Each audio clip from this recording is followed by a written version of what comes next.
अस्सलाम वालेकुम friends, welcome to my YouTube channel. उम्मीद है कि आप सब खैरियत से होंगे और मिड टर्म की तैयारी कर रहे होंगे।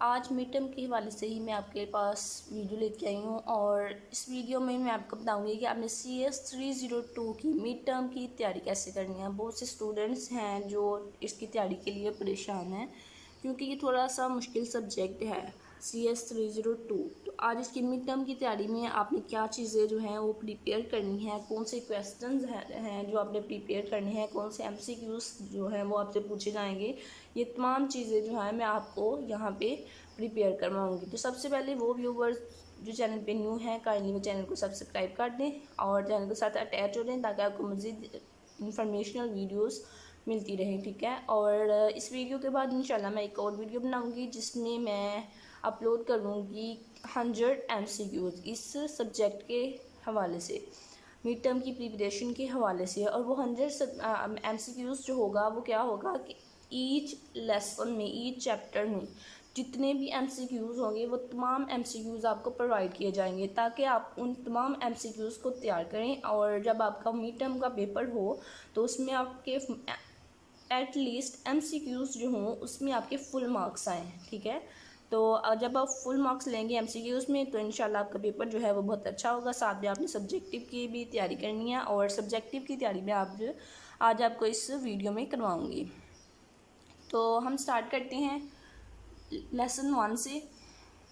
फर्स्ट ऑफ ऑल क्या है कि यहाँ पे एनालॉग एंड डिजिटल का थोड़ा सा डिफरेंस बताया गया है, तो ये डिफरेंस आपने नहीं करना, ठीक है। जो चीज़ें इंपॉर्टेंट होगी मैं बस आपको वही करवाऊँगी जो पहले पेपर में आ चुकी हैं या जिनके आने के चांसेस हैं। तो उसके बाद क्या है कि डिजिटल रिप्रेजेंटिंग ऑफ क्वांटिटीज़, यहाँ से बस आपने देखना है कि डिजिटल और क्वांटिटीज़, ठीक है, कॉन्टीन्यूस में क्या फ़र्क है, ये दो चीज़ें आपने देखनी है। जस्ट ये फर्स्ट लाइन देख लें, ठीक है, कि डिजिटल और एनालॉग जो होती हैं वो एक दूसरे से डिफरेंट होते हैं और कैसे डिफरेंट होते हैं ये फर्स्ट लाइन जब आप रीड करेंगे तो आपको अंडरस्टैंड आ जाएगा, ठीक है। तो ये हो सकता है MCQs में पूछा जाए, क्वेश्चन में ये नहीं पूछा जाएगा, ठीक है। नेक्स्ट क्या है, यहाँ से आपने मज़ीद कुछ भी नहीं करना,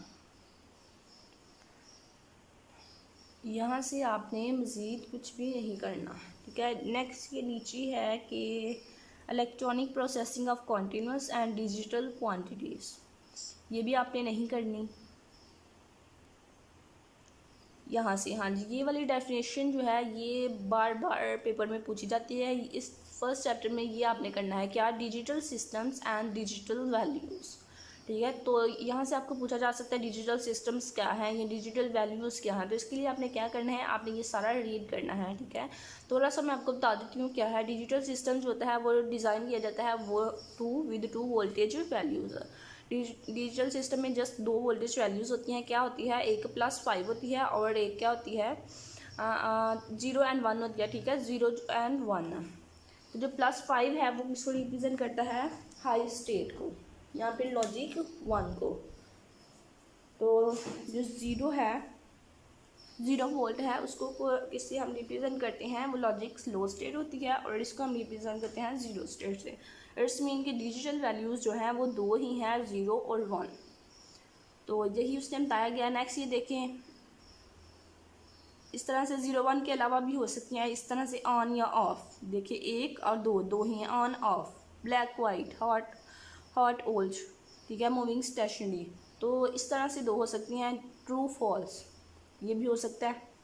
तो इस तरह से डिजिटल सिस्टम या डिजिटल वैल्यूज़ होती हैं। बस ये आपने देखना ही है, आपके डेफिनेशन में पूछा जा सकता है या फिर आपको MCQs में पूछा जा सकता है।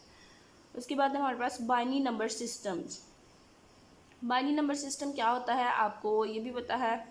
तो वो नंबर्स जिनकी बेस 2 होती है वो बाइनरी नंबर होते हैं और उसमें क्या होता है कि 0 1, बाइनरी नंबर में जस्ट दो ही वैल्यूज़ होती हैं, 0 या फिर 1।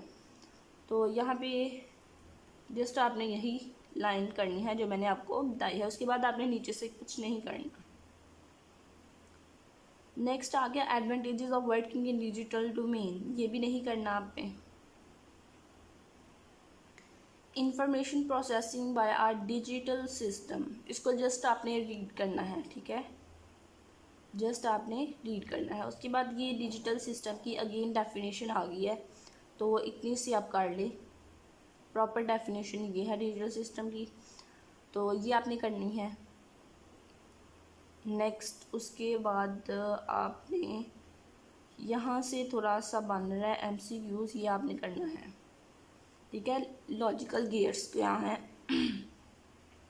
यहाँ पे 3 लॉजिकल गेट्स का बताया गया, and gate, OR gate, and inverter यानी कि नॉट गेट।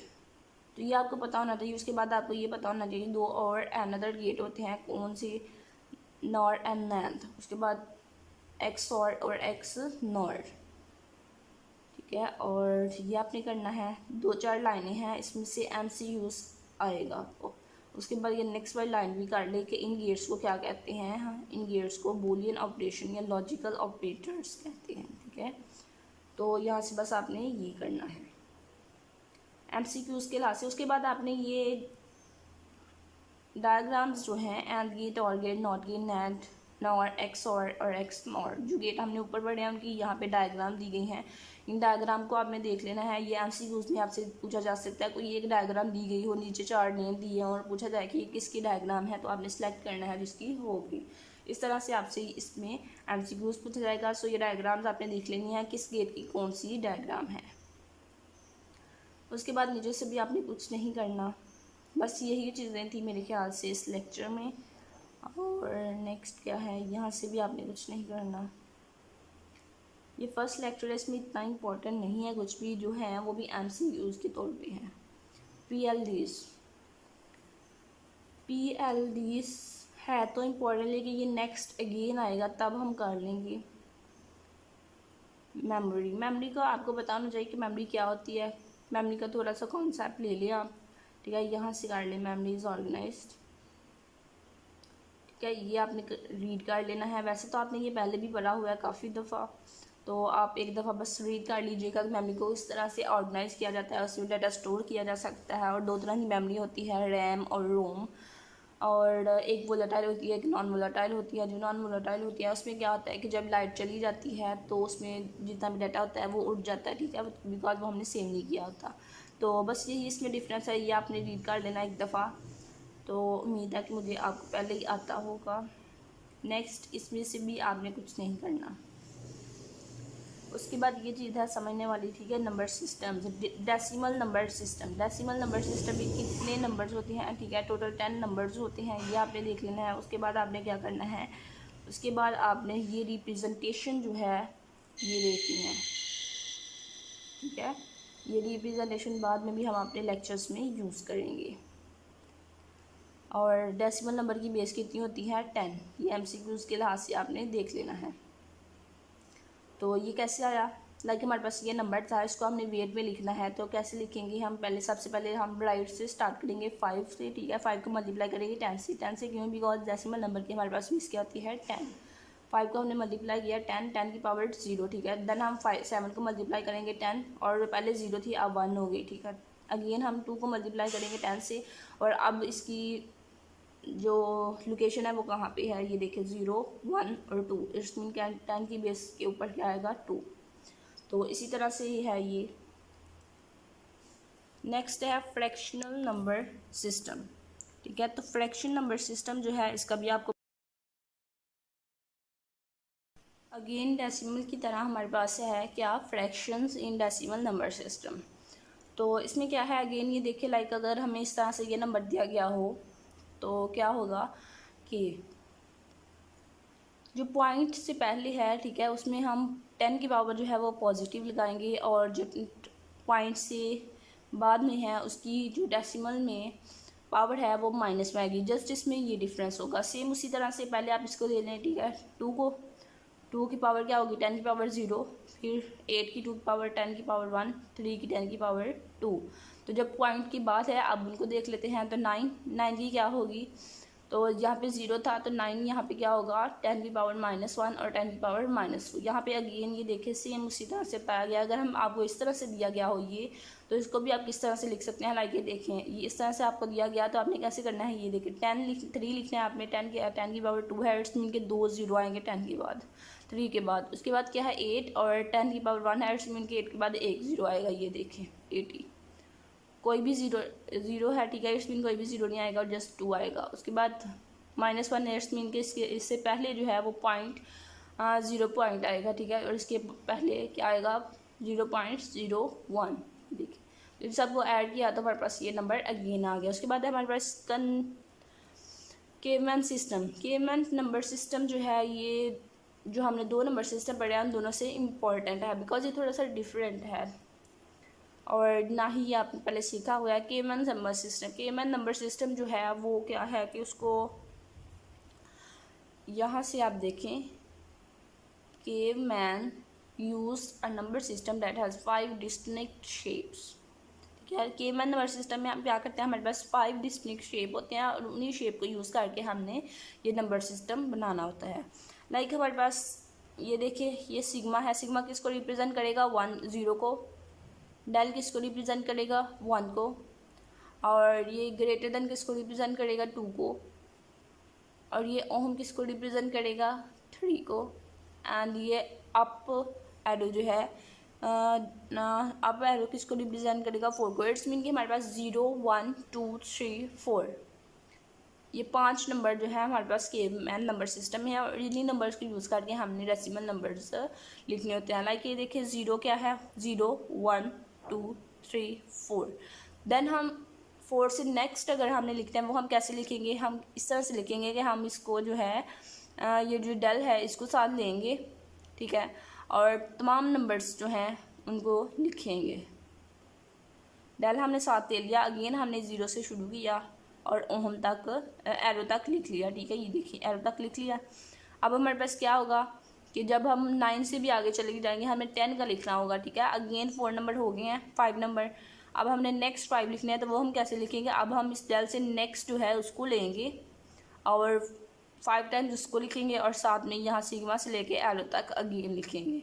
ये देखिए इसी तरह से 20 तक यहाँ पे लिखा गया, आपने अगेन एक दफ़ा देख लेना है। और एक यहाँ से एक जो MCQs बन रहा है वो ये है कि केमैन नंबर सिस्टम की बेस जो होती है वो 5 होती है। ये MCQs बार बार रिपीट होता है। केमैन नंबर सिस्टम की बेस क्या होती है 5। उसके बाद केमैन नंबर सिस्टम को उसकी रिप्रेजेंटेशन लिखी हुई है कि उसको रिप्रेजेंट कैसे करना है, तो वो मैं आपको बता देती हूँ। लाइक ये हमारे पास यहाँ पे गिवन है, ये देखें यहाँ पे हमने 5 क्यों लगाया डेल के साथ, 5 इसलिए लगाया बिकॉज ये केमैन नंबर सिस्टम है और केमैन नंबर सिस्टम की बेस कितनी है 5, तो इसलिए हमने यहाँ पे 5 लगाया। बाकी सारा उसी तरह से 0 और 1, ठीक है, ये हमारे पास नंबर था ये वाला, तो इसको हमने यहाँ पे इस तरह से बेस की फॉर्म में रिप्रेजेंट किया है। तो पहले हमने इस एरो को लिया, इसको 5 मल्टीप्लाई किया 5 से, 5 की बेस हमने पावर कितनी रखी 0 और देन डेल की पावर 1। अब हमारे पास क्या है कि ये नंबर है डेल एंड एरो, तो इसको हमने क्या करना है, इसको हमने डेसिमल वैल्यूज़ में रिप्रेजेंट करना है। तो डेसिमल वैल्यूज़ में हम कैसे रिप्रेजेंट करेंगे, अगेन हम क्या करेंगे, इसको हम 5 की पावर 0 से और 5 की पावर 1 से, बिकॉज हम राइट से लेफ़्ट से राइट आते हैं, ठीक है, तो हमने लिख लिया। अब हमने क्या करना है कि हमने देखना है कि ये शेप जो है डेल ये किसको रिप्रेजेंट करती है, ये रिप्रेजेंट करती है 1 को, और ये एरो जो है ये किसको रिप्रेजेंट करता है 4 को। इट्स मीन कि यहाँ पे हमारे पास 1 है, 1 को जब हम 5 की पावर 1 से मल्टीप्लाई करेंगे तो हमारे पास 1 ही आएगा, और जब हम यहाँ पे 4 है, 4 को जब हम मल्टीप्लाई करेंगे 1 से तो हमारे पास क्या आएगा 4 मल्टीप्लाई 1। अब अब हमने क्या किया, 1 को 5 मल्टीप्लाई किया 5 से तो हमारे पास आ गया 5। यहाँ पे हमने 4 को मल्टीप्लाई किया 1 से तो हमारे पास आ गया 4। 5 और 4 दोनों को ऐड करेंगे तो हमारे पास आ जाएगा 9। सेम इसी तरह से नेक्स्ट भी क्वेश्चन है। यहाँ पे ये देखें 1 2 3 4, ठीक है, 4 नंबर्स हैं तो उनको हमने राइट से स्टार्ट करना है। 5 की पावर 1 0, 5 की पावर 1, 5 की पावर 2 और 5 की पावर 3। देन इनको थोड़ा सा हमने जैसे पहले उसको सॉल्व किया उसी तरह से थोड़ा सिंप्लीफाई करके सॉल्व कर लेना। देन हमारे पास है बाइनरी नंबर्स। बाइनरी नंबर्स की बेस कितनी होती है 2, बिकॉज इसमें 2 ही नंबर होते हैं 0 एंड 1, तो आपने याद रखना है बाइनरी नंबर्स की बेस कितनी है 2। यहाँ से आपने बस ये करना है, 0 1 को क्या कहते हैं हम बिट। ये MCQs के लिहाज से आपसे पूछा जाएगा। उसके बाद आपने बाइनरी नंबर की रिप्रेजेंटेशन यहाँ से देख लेनी है। वीडियो थोड़ी लेंथी हो रही है इसलिए मैं आपको थोड़ा शॉर्टली बताऊंगी एवरेजेस का। तो अभी मुझे उम्मीद है कि आपने लेक्चर लिए होंगे और लेक्चर से आपको एवरीथिंग जो है वो क्लियर हो जाएगी। मैं बस आपको वो बता रही हूँ जो इम्पॉर्टेंट है, जो पूछा जाएगा, जिस तरह से पेपर में पूछा जाता है, बिकॉज बहुत से स्टूडेंट हैं जो इस सब्जेक्ट को लेके कंफ्यूज होते हैं। उसके बाद आपने ये जो है रिप्रेजेंटेशन ये आपने सीखनी है और ये हो सकता है कि 5 मार्क्स की आए, ठीक है, कि लॉन्ग क्वेश्चन में भी ये रिप्रेजेंट आ जाती है। ये फ्रैक्शन की भी आपने देखनी है, सेम उसी तरह से है, ठीक है। यही क्या है कि यहाँ पे हमारे पास बेस 2 थी, इसलिए हमने क्या किया, क्वाइट से जो पहले थी उसको हमने 2 की पावर 0, 2 की पावर 1, 2 की पावर 2 और 2 की पावर 3 से मल्टीप्लाई किया एवरी नंबर को। उसके बाद हमने माइनस वाली से किया, देन हमने क्या किया, 2 की पावर 3 क्या बन रहा था 8, सारे को सिंप्लीफाई किया और उनको ऐड कर लिया। बस जस्ट वही है जो मेथड मैंने आपको ऊपर बताया था। लेसन नंबर 2 में क्या है, अगेन वही है बाइनरी टू डेसिमल कन्वर्जन, तो वो हम पीछे सीख चुके हैं। यहाँ पे आपको 2 मेथड बताए गए हैं। सम ऑफ वेयर्स मेथड, वही मेथड जो मैं पीछे आपको बताया सेम वही है, ये आपने करना है। उसके बाद यहाँ पे हमारे पास है sum of non zero terms, ठीक है। Sum of non zero term जो है वो एक क्विक मेथड है। उसमें क्या होता है कि जो ज़ीरो टर्म्स होती हैं उनको हम मल्टीप्लाई नहीं करते बेस से, जो हमारे पास 1 होती है जस्ट हम उनको मल्टीप्लाई कर लें। लाइक ये देखें, यहाँ पे अगर 2 की पावर 0 से मल्टीप्लाई करेंगे 2 की पावर 1 से, और इसको 2 की पावर कितना है यहाँ पे 2 की पावर, ये 0 था, 1 2 3 4, 2 की पावर 4 से डायरेक्ट हम मल्टीप्लाई कर देंगे। इन 0 को हम कुछ भी नहीं करेंगे, इनको लेफ्ट कर देंगे। तो ये एक क्विक मेथड है। उसके बाद हमारे पास है डेसिमल टू बाइनरी कन्वर्जन, ठीक है। इसमें हमारे पास सम ऑफ वेयर्स ये हैं। तो इसमें हम क्या करते हैं, लाइक हमारे पास ये 411 नंबर था, तो इसका हमने सम ऑफ वेयर निकालना था। तो हमने क्या किया, हमने एलसीएम लिया। एलसीएम लेना तमाम स्टूडेंट्स को आता होगा, तो हमने एलसीएम लेना है, ठीक है, और इसको डिवाइड करना है, ठीक है। डिवाइड के आपको पता है जब हम एलसीएम लेते हैं, एलसीएम नहीं चले इसको डिवाइड कर लेते हैं, ठीक है। हमने इसको डिवाइड करना है या फिर हाँ, इसको हमने डिवाइड करना है। डिवाइड करके हमारे पास जो ऊपर आंसर आएगा, ठीक है, वो हमने यहाँ पे लिखना है हाईएस्ट वेस्ट में, और जो हमारे पास रिमाइंडर बच जाएगा वो हमने अगेन नीचे लिख लेना है,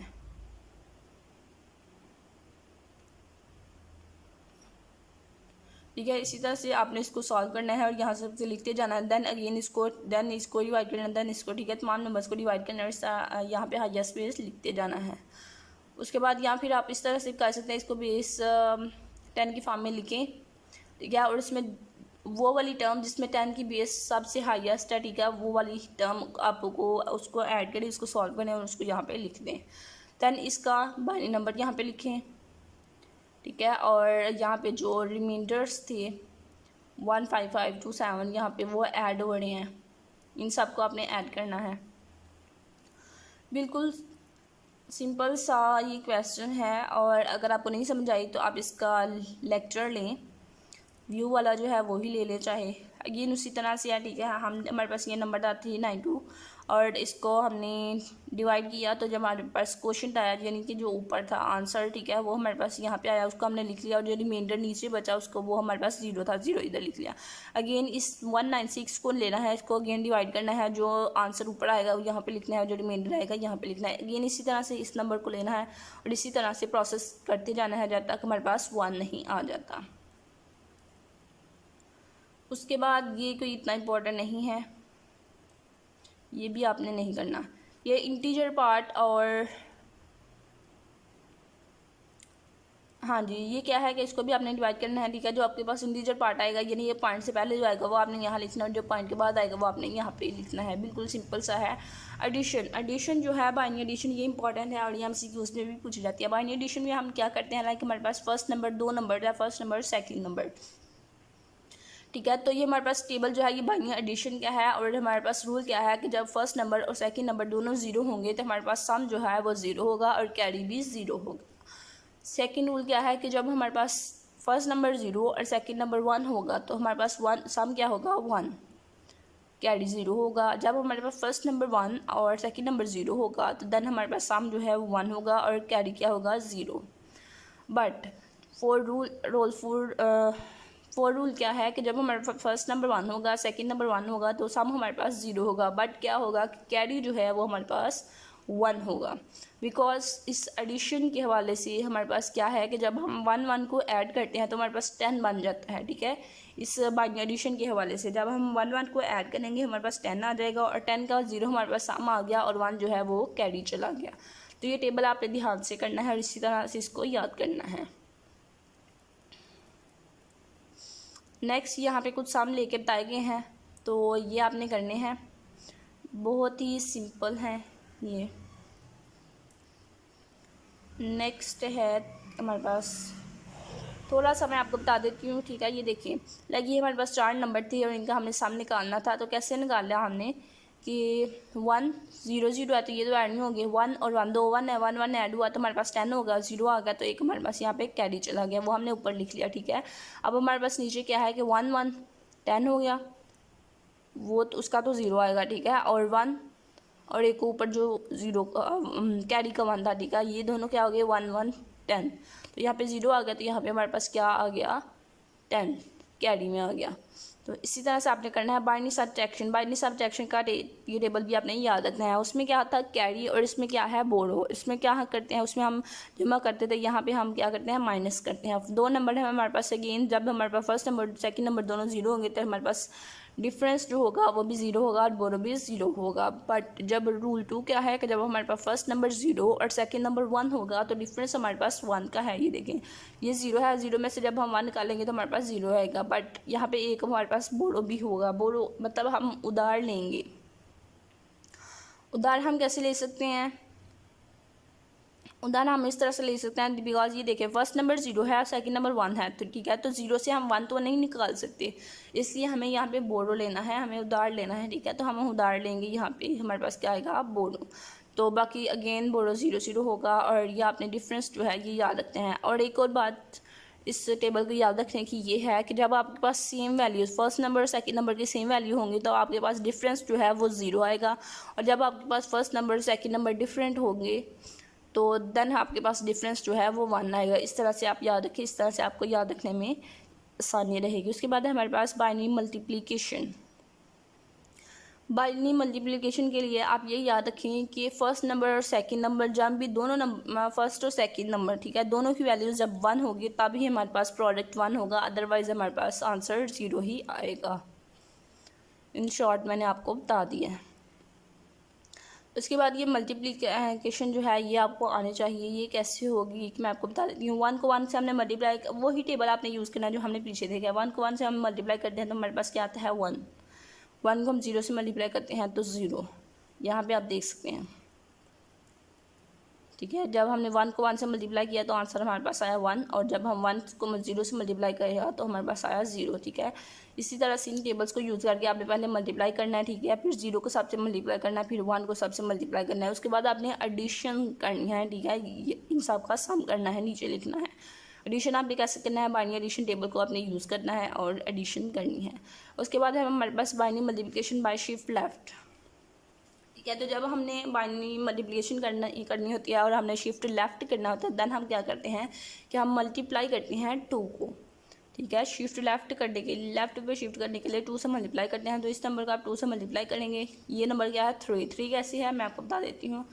ये देखिए, इसकी पावर है क्या, इसकी बेस क्या है 2 की पावर 0 और इसकी बेस क्या है 2 की पावर 1, और 2 की पावर 0 क्या होता है, वो होता है 1, और 2 की पावर 2 की पावर 1 क्या होता है 2, ठीक है। तो 2 + 1 क्या होगा हमारे पास 3। तो इट्स मीन कि ये बाइनरी रिप्रेजेंटेशन किसकी है, ये डिजिटल नंबर डेसिमल नंबर 3 की ये बाइनरी रिप्रेजेंटेशन है, ठीक है। तो जब हमने इसको 2 से मल्टीप्लाई करना है तो हमारे पास 3 2 6 होता है। तो यहाँ पे भी हमारे पास ये जो है 1 1 था, ये देखिए ये लेफ़्ट पे शिफ्ट हो गया। अगेन हम 2 से मल्टीप्लाई करेंगे, 6 था हमारे पास 12 हो गया, और 1 1 था वो अगेन जो है वो लेफ़्ट पे शिफ्ट हो गया। तो बस यही चीज़ है इसमें। उसके बाद हमारे पास है बाइनरी डिवीजन। बाइनरी डिवीजन में क्या करना है, एक नंबर हमने अंदर रखा, एक को बाहर रखा, ठीक है, और इसको जस्ट आपने डिवाइड करना है सिंपल वे से। अब हमारे पास है शिफ्ट राइट। शिफ्ट राइट जब हमने करना होता है देन हम क्या करते हैं कि हम 2 से डिवाइड करते हैं, ठीक है। जब हमने शिफ्ट लेफ्ट करना है तब हमने क्या करना है, हमने जो भी नंबर है हमारे पास बाइनरी नंबर उसको हमने मल्टीप्लाई करना है 2 से, और जब हमने शिफ्ट राइट करना है तो हमने हमारे पास जो भी बाइनरी नंबर है उसको हमने क्या करना है, डिवाइड करना है 2 पे। तो यहाँ पे डिवाइड ही किया गया है। उसके बाद है आपके पास यहाँ पे एक और चीज़ है एमसीक्यूज़ के लिहाज से इम्पॉर्टेंट है, साइंड एंड अनसाइंड नंबर्स। ठीक है, साइंड नंबर कौन से होते हैं? साइंड बाइनरी नंबर जिनके साथ प्लस या माइनस होता है। ठीक है, और अनसाइंड नंबर कौन से होते हैं? जिनके साथ कोई भी प्लस माइनस नहीं होता। ठीक है, और वो जो अनसाइंड नंबर होते हैं वो ऑलवेज क्या होते हैं? वो पॉजिटिव होते हैं।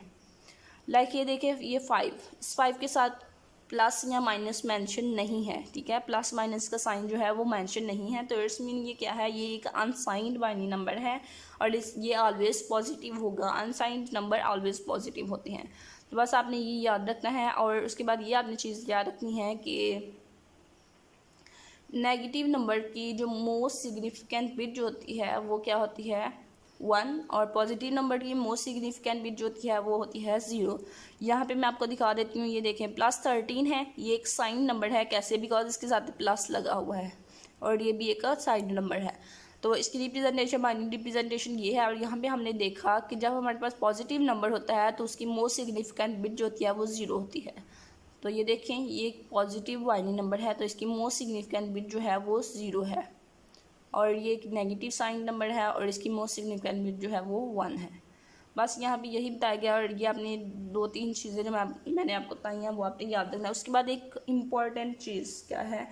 1's complement, 2's complement. ये तमाम स्टूडेंट्स को आना चाहिए, 1's complement and 2's complement. यहाँ पे इसको आप रीड करेंगे तो आपको समझ जाएगी कि 1's complement and 2's complement क्या है। फिर भी मैं आपको थोड़ा सा बता देती हूँ कि 1's complement and 2's complement क्या है।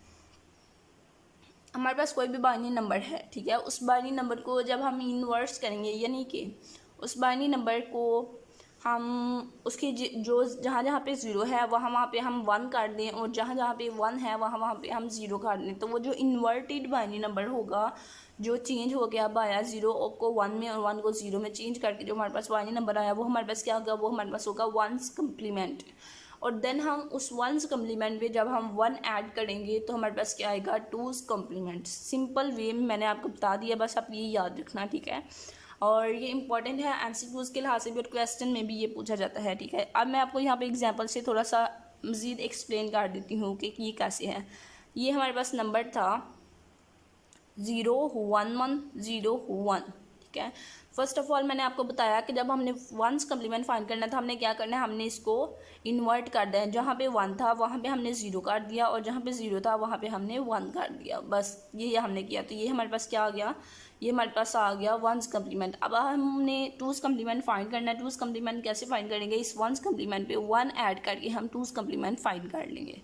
तो ये हमारे पास आ गया 2's कम्प्लीमेंट। सिंपल वे में मैंने आपको बता दिया है। नेक्स्ट भी यही कुछ है। उसके बाद आपको सब्ट्रैक्शन और एडिशन के जो रूल्स हैं वो पता होना चाहिए कि जब हमारे पास प्लस में, ठीक है, जब हमारे पास दोनों नंबर्स पॉजिटिव होते हैं तो आंसर भी हमारे पास पॉजिटिव आता है। जब हमारे पास दोनों नंबर नेगेटिव होते हैं आंसर भी हमारे पास नेगेटिव आता है। और जब हमारे पास एक नंबर पॉजिटिव का और एक नेगेटिव का हो तो तब हम क्या देखते हैं? हम देखते हैं कि बड़ी रकम के साथ जो साइन है प्लस या माइनस, जो बड़ी रकम के साथ साइन होगा वो हमारे पास आंसर में साइन आता है। तो यही चीज़ यहाँ पे बताई गई है।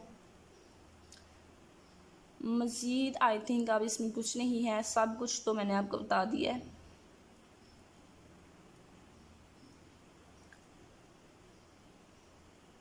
हाँ जी, मज़ीद यहाँ पे कुछ नहीं है। अब हम नेक्स्ट देख लेते हैं कि क्या है। यहाँ पे एमसीक्यूज़ के लिहाज से आपने ये देख लेने हैं, ये 3 लाइनें। ठीक है, एमसीक्यूज़ के लिहाज से इम्पोर्टेंट है, इसमें से एमसीक्यूज़ रिपीट होते हैं।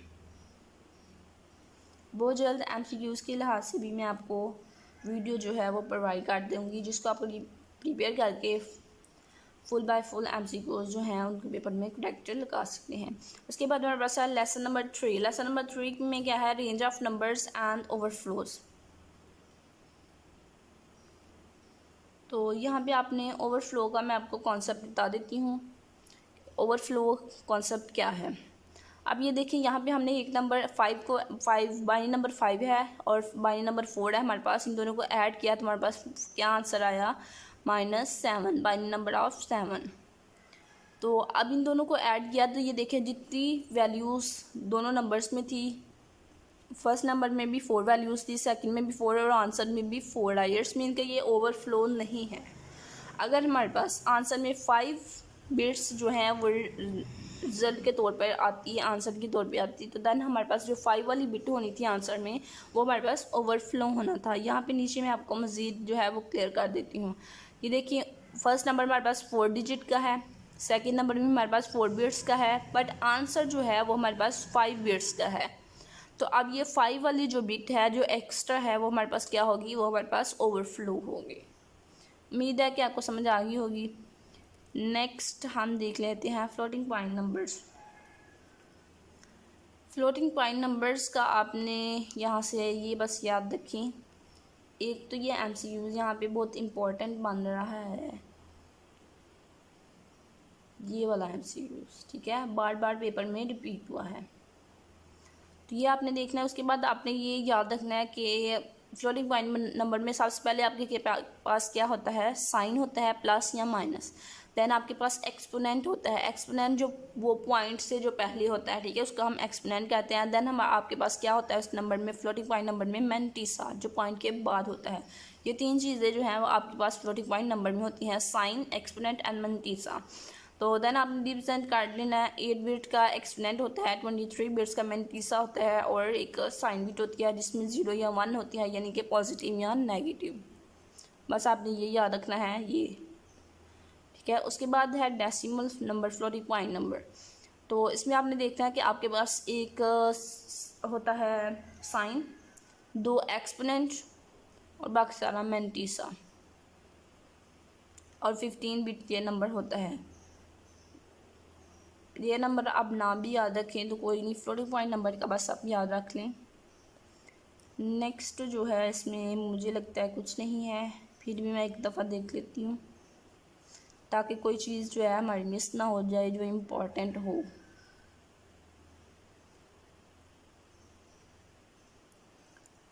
हाँ जी, यहाँ पे कुछ नहीं है। Arithmetic operation and floating point numbers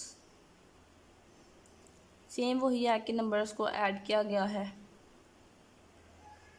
और मुझे उम्मीद है ऐड करना आपको आता होगा, इसलिए मैं उसको एक्सप्लेन नहीं कर रही ताकि वीडियो जो है वो ज़्यादा लेंथी ना हो जाए। उसके बाद है हमारे पास हेक्साडेसिमल नंबर्स। हेक्साडेसिमल नंबर्स आपको पता होगा जिसकी बेस जो होती है वो 16 होती है, ये आपने MCQs के तौर पर याद रखता है। हेक्साडेसिमल नंबर सिस्टम की बेस कितनी होती है, 16, ठीक है। तो ये देखें, और इसमें हमारे पास कितने नंबर होते हैं, इसमें हमारे पास नंबर होते हैं 0 to 7, यानी कि 8 नंबर होते हैं हमारे पास हेक्साडेसिमल नंबर्स में।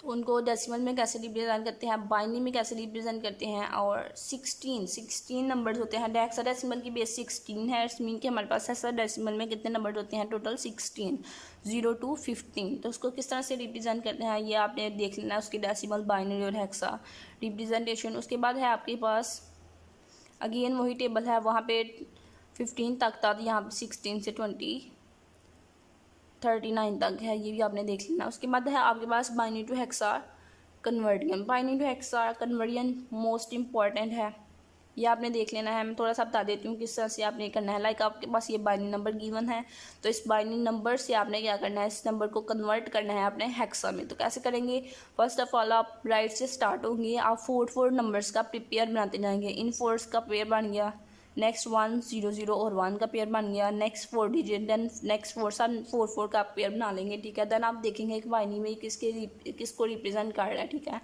2 की पावर 0,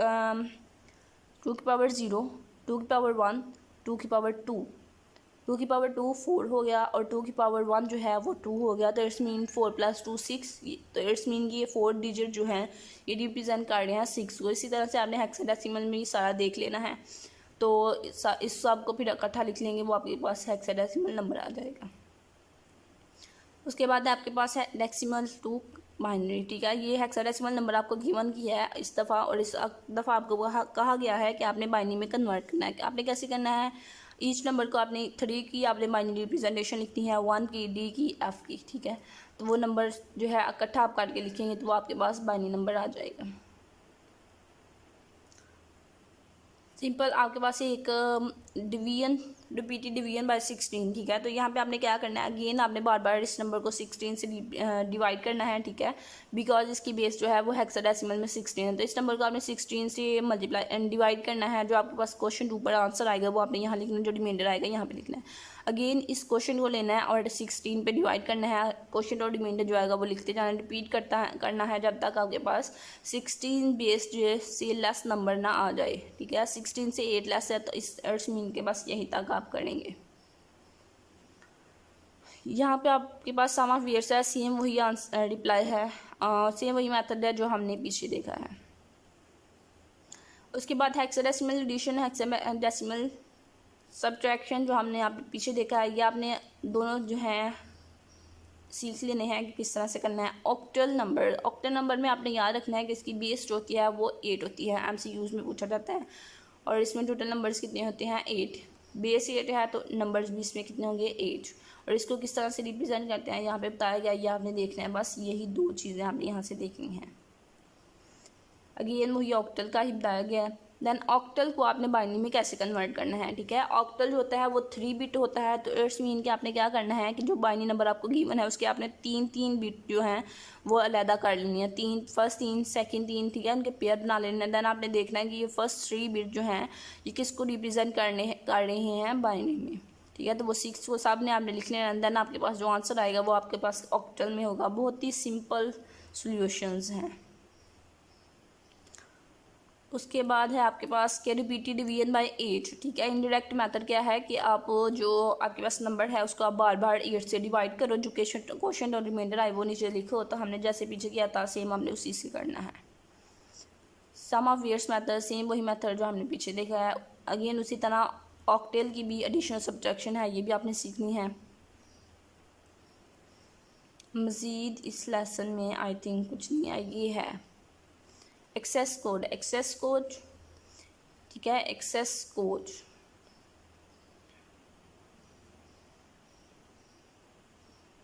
या आपने लाइन देख लेनी है फर्स्ट MCQs के लिहाज से। उसके बाद आपने ये एक्सेस कोड का टेबल जो है ये आपने देखना है। वैसे एक्सेस कोड का टेबल जो है वो इतना इंपॉर्टेंट नहीं है, उससे ज़्यादा इंपॉर्टेंट नेक्स्ट जो हमारे पास आएगा वो होगा BCD क्या है, बाइनरी कोडेड डेसिमल। 4 बिट ये कोड होता है, ये आपने याद रखना है। इसमें 10 डिजिट्स होते हैं 0 to 9। BCD कोड इसकी बस डेफिनेशन देख लें, अगेन वही है, ठीक है। किस तरह से आप 1 को 0 को बाइनरी बस रिप्रेजेंटेशन है, ये कोई इतना मुश्किल नहीं है। BCD की भी एडिशन है और सब्ट्रैक्शन है, सेम उसी तरह से जिस तरह से आपने पीछे देखा। तो उसके बाद है हमारे पास ग्रे कोड। ये ग्रे कोड जो है ये आपने करना है, ये इम्पोर्टेंट है। और इसका टेबल भी आपने सीखना है लेक्चर से, जो वीडियो लेक्चर भी का है उसको उससे आप सीख सकते हैं। उसके बाद ये नीचे इतनी डिटेल बताई हुई है, ये आपने नहीं करनी है। अल्फ़ामेरी ASCII कोड भी आपने नहीं करना। यहाँ से आपने 1-2 MCQs बन रहा है, जस्ट वही करना है। ये देखें 8 bit code extended ASCII code has 256 unique codes, ये आपने लाइन करनी है। उसके बाद एक आपने ये करनी है कि 8 बिट ASCII कोड जो होता है उसमें कितनी कोड्स होते हैं, उसमें 128 होते हैं। ये MCQs दोनों जो हैं बार बार रिपीट हुए हैं, ये 2 MCQs ही जस्ट आपने यहाँ से करने हैं। उसके बाद है हमारे पास पैरिटी बिट, ठीक है, पैरिटी मेथड। तो 2 टाइप्स ऑफ पैरिटी आपके पास होती है और पैरिटी बिट जो है वो डिटेक्ट करती है किसको, एरर को, ये आपने याद रखना है। और 2 टाइप्स होती है 0 या 1, ठीक है।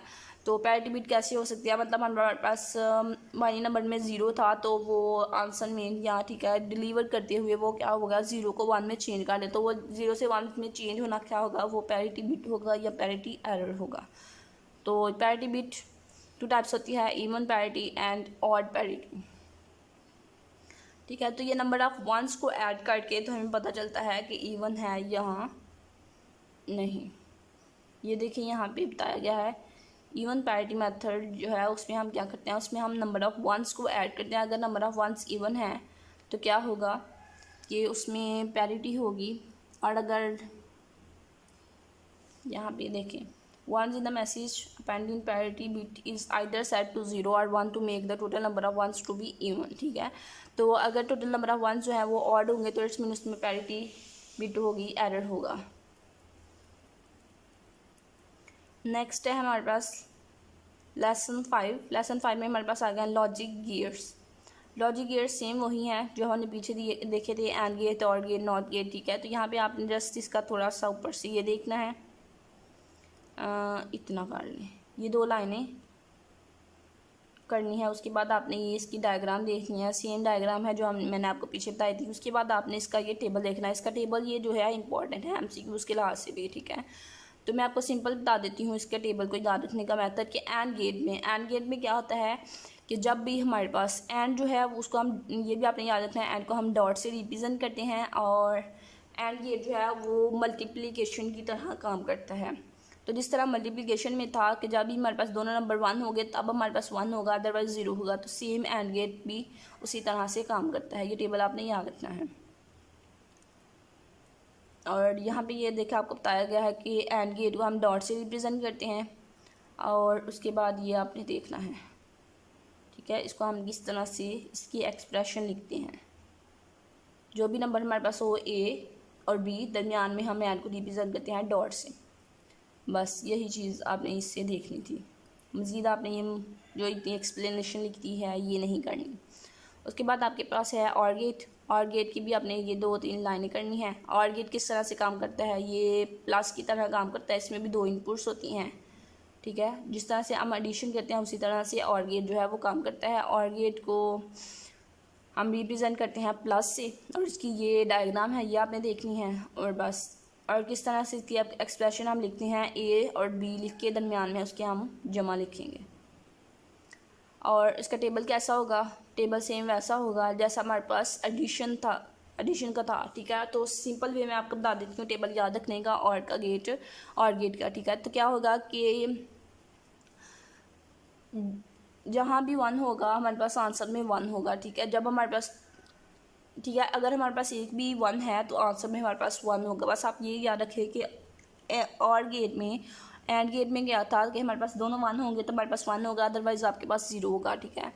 तो और गेट में क्या है कि अगर आपके पास एक भी 1 है तो आंसर में आपके पास 1 आएगा, अदरवाइज़ आपके पास 0 आएगा। सिंपल वे याद रखने का मैंने आपको बता दिया।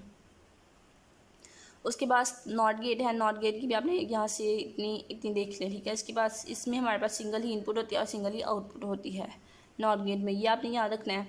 और एंड और जो हमने पढ़े उसमें हमारे पास 2 इनपुट्स होती है और 1 आउटपुट होती है। नॉट गेट में नॉट कैसे इन्वर्टर के तौर पे काम करता है, लाइक हमारे पास अगर 0 है तो उसको 1 में चेंज कर देंगे तो वो हमारे पास नॉट गेट है। उसकी आपने डायग्राम देखनी है। और इसको रिप्रेजेंट करते हैं, कैसे करते हैं, बार से, ऊपर बार लगा के। टेबल इसका क्या है कि अगर हमारे पास इनपुट में 0 है तो आउटपुट में हमारे पास 1 आएगा, और इनपुट में 1 है तो 0 आएगा, यानी कि इन्वर्ट कर देगा। उसके बाद है हमारे पास अल्टर गेट, ये आपने नहीं करनी। यहाँ पे ये हमारे पास नेक्स्ट आएगा, देन हम कर लेंगे। नैंड गेट का आपको MCQs पूछा जा सकता है। क्या MCQs पूछा जाएगा कि नैंड गेट किसको रिप्रेजेंट कर रहा है। तो नैंड गेट किससे मिलकर बना है, एक एंड से। ये देखिए ये एक एंड है, एंड गेट, और साथ में ये एंड जो है ये रिप्रेजेंट कर रहा है नॉट को। इट्स मीन के नॉट गेट और एंड गेट को मिला के हमारे पास क्या बना, नैंड गेट। तो यहाँ पे यही एक्सप्लेन किया होगा, ये आपने देखनी है एक लाइन। उसके बाद किस तरह से ये काम करता है नैंड गेट, इतना देखते हैं। और इसकी ये डायग्राम देखते हैं। ये डायग्राम भी देखिए, ये भी उसी को रिप्रेजेंट कर दिया। पहले एंड गेट की डायग्राम है, देन एंड और नॉट दोनों को मिला के हमारे पास क्या बन गया, नैंड। और इसका टेबल भी देखना है। इसका टेबल में उलट होगा, ठीक है। जिस तरह से हमारे पास था कि एंड गेट में हमारे पास क्या होता था, जस्ट यहाँ पे 1 आता था, ठीक है, बाकी सारा 0 होता था। बट जब हमारे पास इसको अगेन हमने नॉट भी करना है, बिकॉज ये नैंड है तो एंड के बाद हमने नॉट भी करना है, नॉट गेट, ठीक है। तो जब हम नॉट गेट अप्लाई करेंगे वो क्या करेगा, जहाँ पे 1 था वहाँ 0 कर देगा, दूसरे जहाँ पे 0 थे वहाँ पे 1 कर देगा। तो ये हमारे पास नैंड गेट का टेबल है, तो ये आपने याद रखना है। उसके बाद है यूनिवर्सल गेट, ठीक है। तो ये तमाम गेट्स जो हैं as a universal gate, as a NAND gate. NAND gate जो है वो एक यूनिवर्सल गेट है, ये एमसीक्यूज में बार बार पूछा जाता है। उसके बाद ये आपने नहीं करना, नेक्स्ट नैंड गेट ये भी नहीं करना। इसको आप थोड़ा सा रीड कर लें बस कॉन्सेप्ट के तौर पे, वैसे ये इतना इम्पोर्टेंट नहीं है, मैं आपको पहले बता रही हूँ, ठीक है। थोड़ा थोड़ा बस इनको आप रीड कर लीजिएगा, और गेट को भी थोड़ा सा। नेक्स्ट क्या है, not gate. NOT get same उसी तरह से और नॉट को मिला के हमारे पास नॉट गेट बन गया, उसका भी आपने टेबल देखना है और इसकी डायग्राम देखनी है। नेक्स्ट है आपके पास लेसन 6। लेसन 6 में भी अगेन वही चीज़ें आ गई हैं, ये देखिए यूनिवर्सल गेट, नॉट गेट, जो लेक्चर 5 में था सेम वही लेक्चर 6 में आ गया। ये देखिए यहाँ ये चीज़ आपने करनी है, not gate implementation using not gate. तो इसका ये आप लोगों ने रीड करना है, इतना इतना कर लें, इनका थोड़ा थोड़ा ना कॉन्सेप्ट ले लें किस तरह से ये है। वैसे ये जो है इसकी डायग्राम नहीं पूछी जाएगी, नहीं ये नहीं करना आपने, ठीक है। ये एग्जांपल्स जो हैं ये आपने नहीं करने। उसके बाद आपने करना है ये एक्सक्लूसिव और, एक्सक्लूसिव और तमाम स्टूडेंट्स ने करना है, और इसकी ये डायग्राम, ठीक है। ये डायग्राम जो है ये एमसीक्यूज में भी पूछी जाएगी, इसका टेबल भी आपने करना है। और इसका टेबल क्या है कि जब हमारे पास ए और बी दोनों वैल्यूज सेम होंगी तो आंसर हमारे पास 0 आएगा, अदरवाइज आपके पास आंसर 1 आएगा। और इसको रिप्रेजेंट किससे करते हैं, इसको रिप्रेजेंट करते हैं इस सिंबल से, ठीक है, प्लस लगा के और दरम्यान में और उसके इर्द गिर्द साइकिल लगा के। एक्सक्लूसिव नॉट भी आपने करना है, सेम उसी तरह से होगा जिस तरह से और था, स्लाइटली डिफरेंस होगा। इसमें भी डायग्राम देखनी है और इसका भी टेबल, इसमें इसका टेबल उससे डिफरेंट है। उसमें क्या था कि जहाँ पे हमारे पास सेम वैल्यूज़ होंगी वहाँ पे हमारे पास 0 होगा। इसमें क्या है कि जहाँ पे हमारे पास सेम वैल्यूज़ होंगी वहाँ पे हमारे पास 1 होगा, अदरवाइज आपके पास 0 होगा। और इसमें हम क्या करेंगे, इसमें हम ये प्लस वाला ऑपरेटर लगा के ऊपर बार भी लगाएंगे। नेक्स्ट जो है इसमें आई थिंक कुछ भी नहीं है करने वाला। ये क्या था, डिजिटल सर्किट, ये भी नहीं आपने करना। TTL CMOS not gate operation, ठीक है, ये आपने नहीं करनी। इसकी नेक्स्ट एप्लीकेशंस हैं वो मैं आपको करवाऊँगी, उसमें से MCQs पूछे जाते हैं। ये देखिए ये आपने याद रखना है यहाँ पे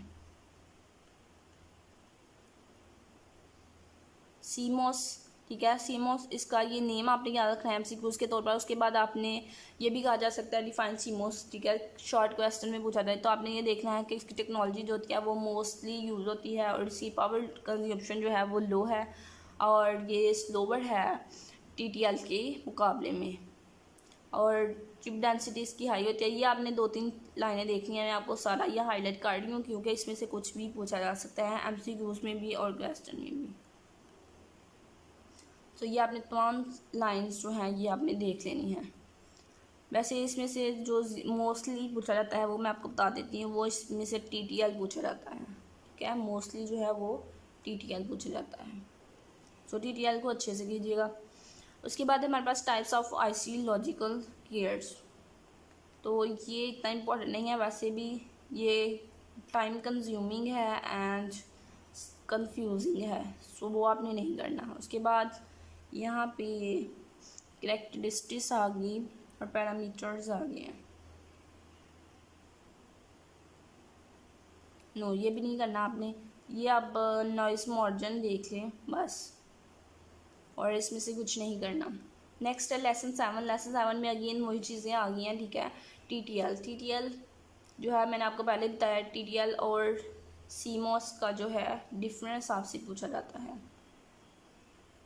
तो ये 2-3 लाइनें आपने करनी है, ये MCQs भी और शॉर्ट में भी पूछा जाता है। उसके बाद आपने ये देखने हैं ये नेम, ठीक है, ये नेम आपने देख लेने हैं और कौन सा किससे लो है और कौन सा किससे हाई है ये आपने देखना है।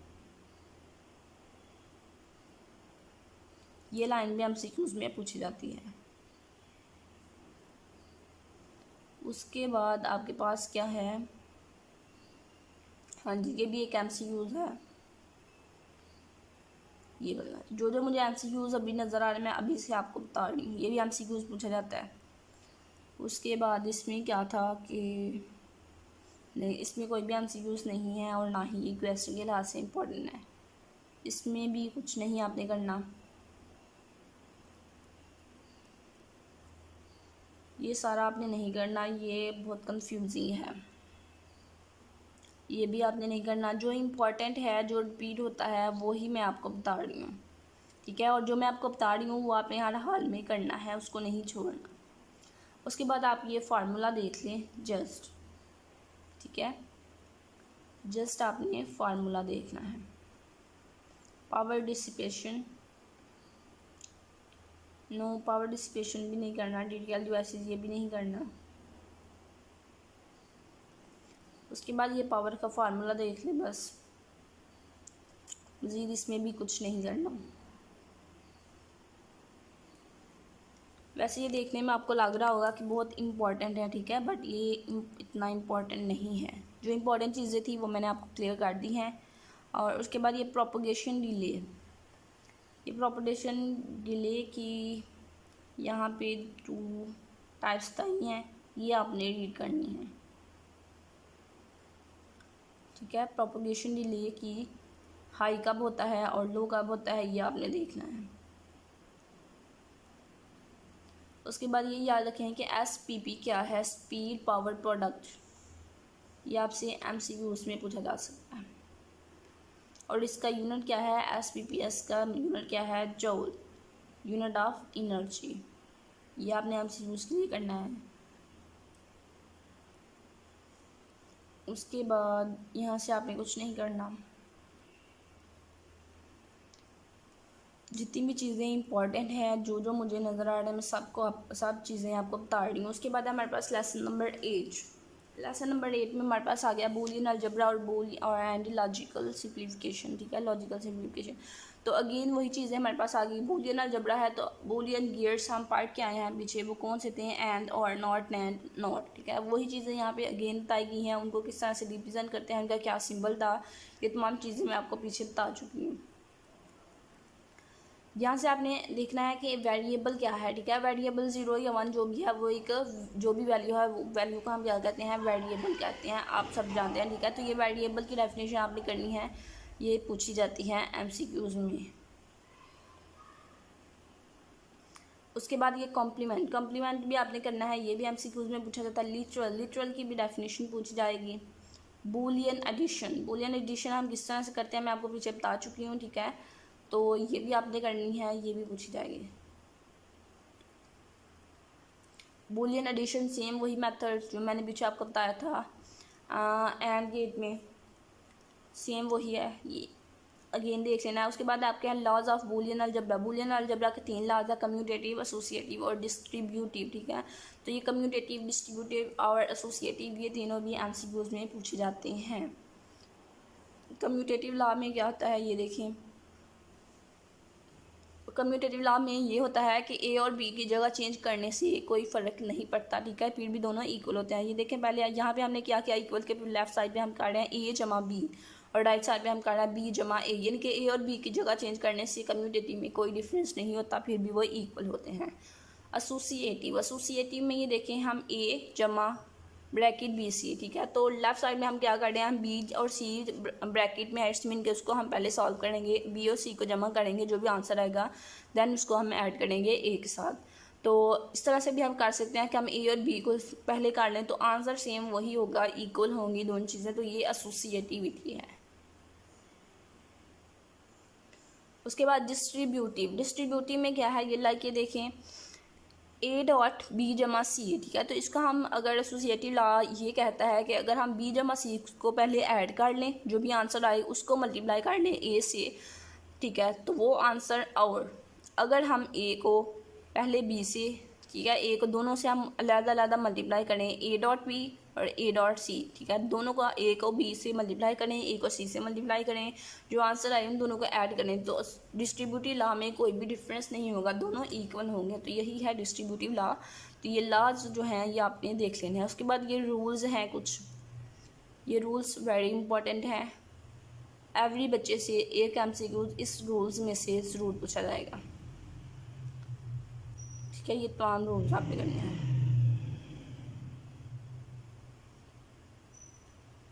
उसके बाद आपके पास है De Morgan law. De Morgan law short question में पूछा जाता है, MCQs में पूछा जाता है और बहुत ही इम्पॉर्टेंट है। डी मॉर्गन लॉ में क्या है, डी मॉर्गन लॉ में सिंपल वेज में आपको बता देती हूँ। लाइक आपके पास ये है, ठीक है, तो इस पर आपने डी मॉर्गन लॉ अप्लाई करना है। डी मॉर्गन अप्लाई ए और बी बार पे कैसे अप्लाई करेंगे कि आपने जो फर्स्ट ऑफ ऑल आपने क्या करना है, ए और बी दोनों पे अलग अलग बार अप्लाई कर देना है, और जो दरमियान में साइन होगा डॉट है तो उसको आप मल्टीप्लिकेशन को आप एडिशन में चेंज कर लेंगे, और अगर एडिशन होगा तो उसको मल्टीप्लिकेशन में चेंज कर लेंगे। तो बस यही डी मॉर्गन लॉ था।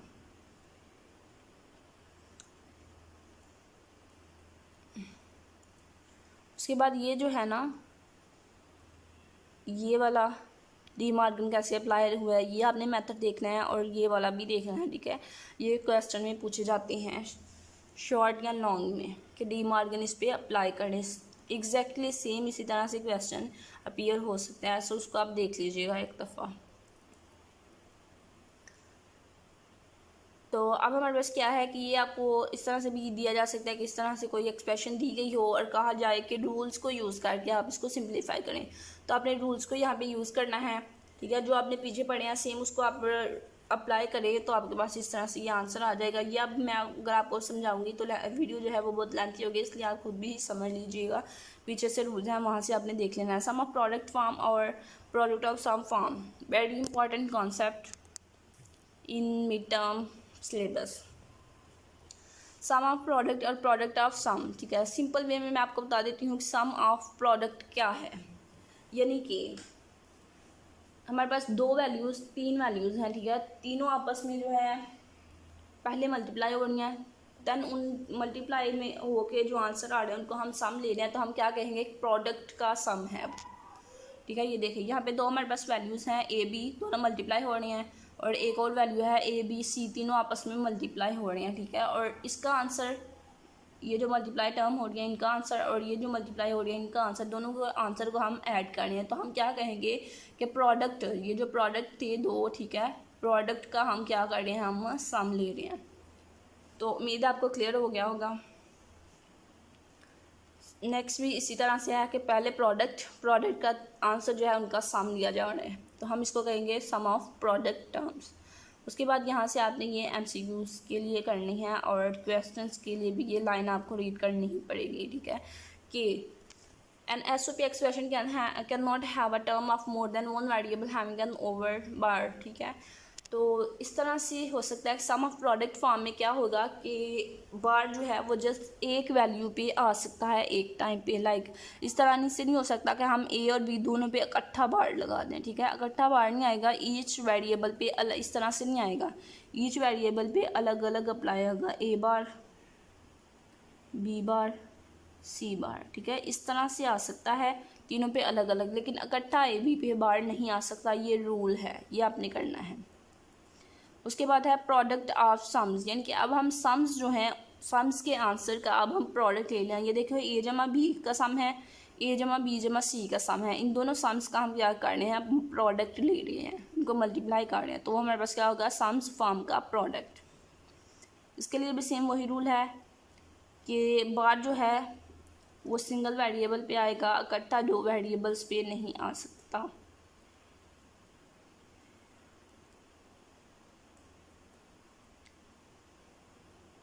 उसके बाद ये डायग्राम आपने देखी है SOP यानी कि सम ऑफ प्रोडक्ट, ठीक है। ये देखो एंड गेट किसको रिप्रेजेंट करता है, प्रोडक्ट को। एंड गेट प्रोडक्ट, एक प्रोडक्ट दो प्रोडक्ट का प्रोडक्ट की जो आउटपुट है, इस प्रोडक्ट की जो आउटपुट है और इस प्रोडक्ट की जो आउटपुट है, दोनों का हम क्या कर रहे हैं, यहाँ पे सम ले रहे हैं। तो ये क्या होगा, सम ऑफ प्रोडक्ट। सेम उसी तरह से तीन वैल्यूज़ का हमने सम लिया, उन सम की जो आउटपुट आई उनका हम क्या कर रहे हैं, हम प्रोडक्ट ले रहे हैं। तो ये डायग्राम आपने अच्छे से देखनी है। उसके बाद है conversion of general expression to SOP form. हाँ जी, ये कन्वर्जन आपने सीख लेनी है वीडियो लेक्चर से। ये थोड़ी लेंथी है, सो मैं आपको ये नहीं बता रही। ये एग्जांपल जो है ये लॉन्ग क्वेश्चन में पूछी जाती है, ठीक है, ये लॉन्ग क्वेश्चन में पूछी जाती है। कैसे हम थोड़ा सा आपको बता दूँ, लाइक ये देखिए एक इनपुट ए है, ये एक नैंड गेट है, यानी कि एंड गेट है। एंड गेट के दो इनपुट हैं, एक ए है और एक क्या है बी, और बी के दरमियान में नॉट लगाए, इट्स मीन बी बार। तो ए डॉट बी बार यहाँ पे आउटपुट आ गई। ये जो है ये आप वीडियो लेक्चर से सीख लें, ये थोड़ी लेंथी है। ये इवेलुएट कैसे करना है एक्सप्रेशन को, ये भी आपने सीखना है। उसके बाद simplification of Boolean expression. Boolean expression आपके पास दी गई है तो रूल्स लगा के, ठीक है, आपने उसको सिंप्लीफाई कैसे करना है ये भी आपने सीखना है। एक और एग्जांपल सेम उसी तरह से दी गई है, उसको भी पहले आपने बूलियन एक्सप्रेशन फाइंड करनी है उसकी, ठीक है। तो ये दो एग्जांपल ये देखें आपको बताई गई हैं इस हवाले से, तो इट्स मीन ये इंपॉर्टेंट है, ये आपसे पूछा जा सकता है, ये आपने सीखना है।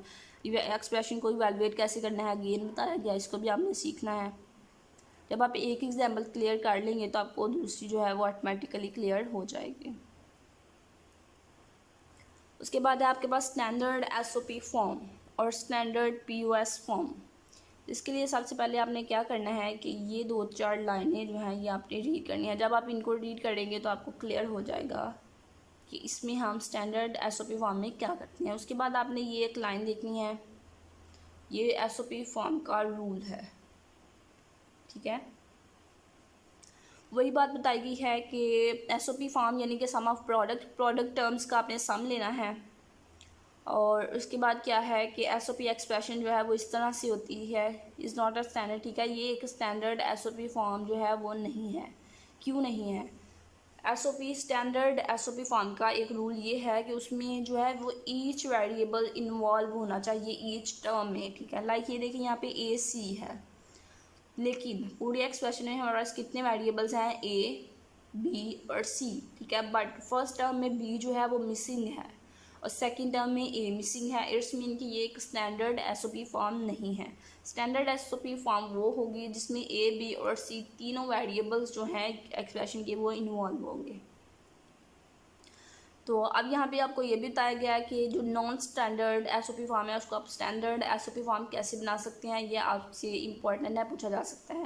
तो इसके लिए हमारे पास रूल है कि नॉन स्टैंडर्ड एसओपी को स्टैंडर्ड में कन्वर्जन करने के लिए आपने क्या करना है, आपने ए जमा ए बार इक्वल 1 होता है, यानी कि जो भी आपके पास वेरिएबल मिसिंग होगा उसका आपने इस तरह से लगाना है ए जमा ए बार। अगर आपके पास बी मिसिंग है तो आपने लगाना बी जमा बी बार, ठीक है। तो वो इक्वल किसके होगा, 1 के। एमसीक्यूज में भी पूछा जा सकता है। लाइक मैं आपको यहाँ पे आप बता देती हूँ एक एग्जांपल ताकि आपको क्लियर हो जाए। आपके पास ये नॉन स्टैंडर्ड एसओपी फॉर्म थी, आपने इसको SOP form standard SOP form में कन्वर्ट करना था। तो सबसे पहले आपने देखना है यहाँ पे मिसिंग क्या है। यहाँ पे मिसिंग है आपके पास बी और यहाँ पे आपके पास मिसिंग है ए।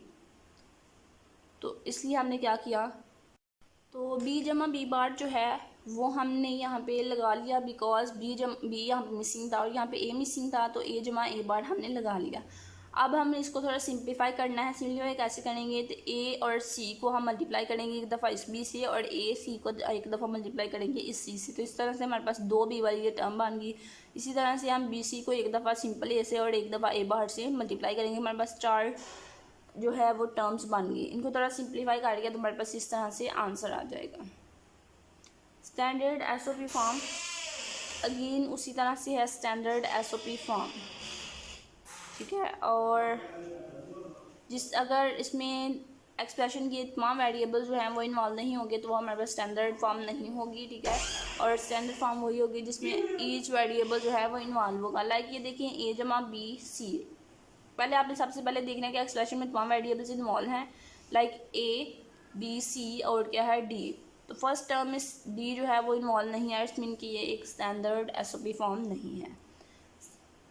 तो इसको पीओएस यानी कि प्रोडक्ट ऑफ सम को स्टैंडर्ड बनाने के लिए हमारे पास क्या रूल है कि ए बार जो है वो हमने इंक्लूड करना है। जहाँ जहाँ पे मिसिंग होगा वहाँ पे आपने ये रूल अप्लाई करना है। और उम्मीद है कि फ़र्स्ट जो मैंने एग्जांपल आपको करवाई है उससे आपको ये भी क्लियर होगा कि आपने किस तरह से इसको सॉल्व करना है। उसके बाद अनदर इम्पॉर्टेंट कॉन्सेप्ट जो है वो आ गया है, वो है मीन टर्म्स और मैक्स टर्म्स।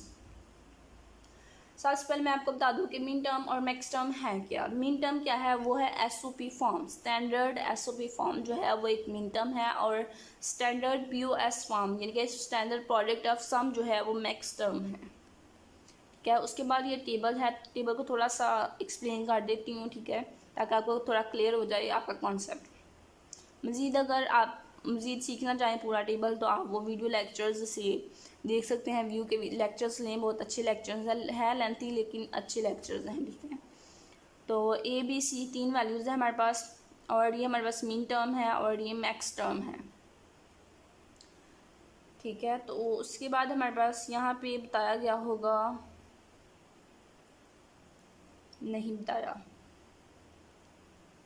मीन टर्म में हमारे पास क्या होता है, मीन टर्म में जब हमारे पास किसी वेरिएबल के ऊपर बार होता है तो उसका मतलब होता है कि उसकी वैल्यू क्या है, 0, ठीक है। और मैक्स टर्म में हमारे पास क्या होता है कि मैक्स टर्म में ए बी सी के ऊपर जब बार नहीं होता तो उसकी वैल्यू क्या होती है, 0। तो इन जीरोस को लेके आपने मिन टर्म और मैक्स टर्म की एक्सप्रेशन जो है ये लिखनी है। ये कैसे लिखनी है, लाइक हमारे पास हम मिन टर्म लिखना चाहते हैं, और मिन टर्म में मैंने आपको बताया कि जब हमारे पास 0 होता है तो उसका मीन होता है कि हमारे पास बार आएगा। इट्स मीन 0 है तो ए का बार आएगा, ठीक है। और देन मिन टर्म में क्या होगा कि बी भी 0 है तो बी का भी बार आएगा। देन सी जो है वो 1 है, तो मिन टर्म में सी 1 जब होता है तो उसके ऊपर बार नहीं आता, तो इट्स मीन कि ये एक्सप्रेशन बन गई। तो जस्ट इसी तरह से ये एक्सप्रेशंस बनानी आपको आनी चाहिए, बस यही था इसमें। उसके बाद है converting SOP, standard SOP to standard POS. तो ये लॉन्ग क्वेश्चन जो है ये पूछा जाता है कि एसओपी स्टैंडर्ड एसओपी फॉर्म को कन्वर्ट करो स्टैंडर्ड पीओएस फॉर्म में, ठीक है। लॉन्ग क्वेश्चन के तौर पर पूछा जाता है, इसलिए आपने इसको अच्छे से सीखना है। थोड़ा सा बता देती हूँ किस तरह से है। ये वैल्यूज़ हैं, ठीक है। सबसे पहले आपने देखना है कि ये किसको रिप्रेजेंट करनी है, ठीक है। तो ये मिन टर्म है, मिन टर्म में मैंने आपको बताया था जहाँ पे बार होगा वहाँ पे हमारे पास वैल्यू क्या होगी वेरिएबल की, 0। इट्स मीन के तीनों पे बार है तो इट्स मीन कि ये तीनों 0 को रिप्रेजेंट कर रहे हैं, ठीक है। तो 0 का सम 0 ही होता है, ठीक है। इस तरह से आपने तमाम वेरिएबल्स की, तमाम टर्म्स की आपने बाइनरी फॉर्म इस तरह से निकाल लेनी है। जहाँ पे 0 आना है वहाँ पे 0 लगाएं, जहाँ पे 1 आना है वहाँ पे 1 लगाएं। लगाने के बाद आपने क्या करना है, आपने कनोशियल सम लिखना है, ठीक है। Sum summation A B C, 3 variable है समीशन ए बी सी, और इस तरह से ये हमने कैसे लिखा, ये हमने इन बाइनरी फॉर्म से लिखा। ये 0 जो है इसका हम सम निकालने बाइनरी टर्म को जब हम डेसिमल में कन्वर्ट करते थे तो हमारे पास 0 आता था, और यहाँ पे हमारे पास 2 आएगा। 2 कैसे आएगा बता देती हूँ, 2 की पावर 0, 2 की पावर 1 और 2 की पावर 2। 2 की पावर 1 जो है वो किसके इक्वल होगा, 2 के। तो इट्स मीन के इसका हमारे पास क्या आ गया, ये किसको, ये बाइनरी रिप्रेजेंटेशन किसकी है, 2 की। यहाँ पे 2 आ गया, 3 5 7। इस तरह से जितने भी यहाँ पे ये नंबर्स थे ये आपने यहाँ पे लिख लेने हैं, ठीक है। और उनकी आपने एक्सप्रेशंस भी यहाँ पे लिख ली, ये वाली।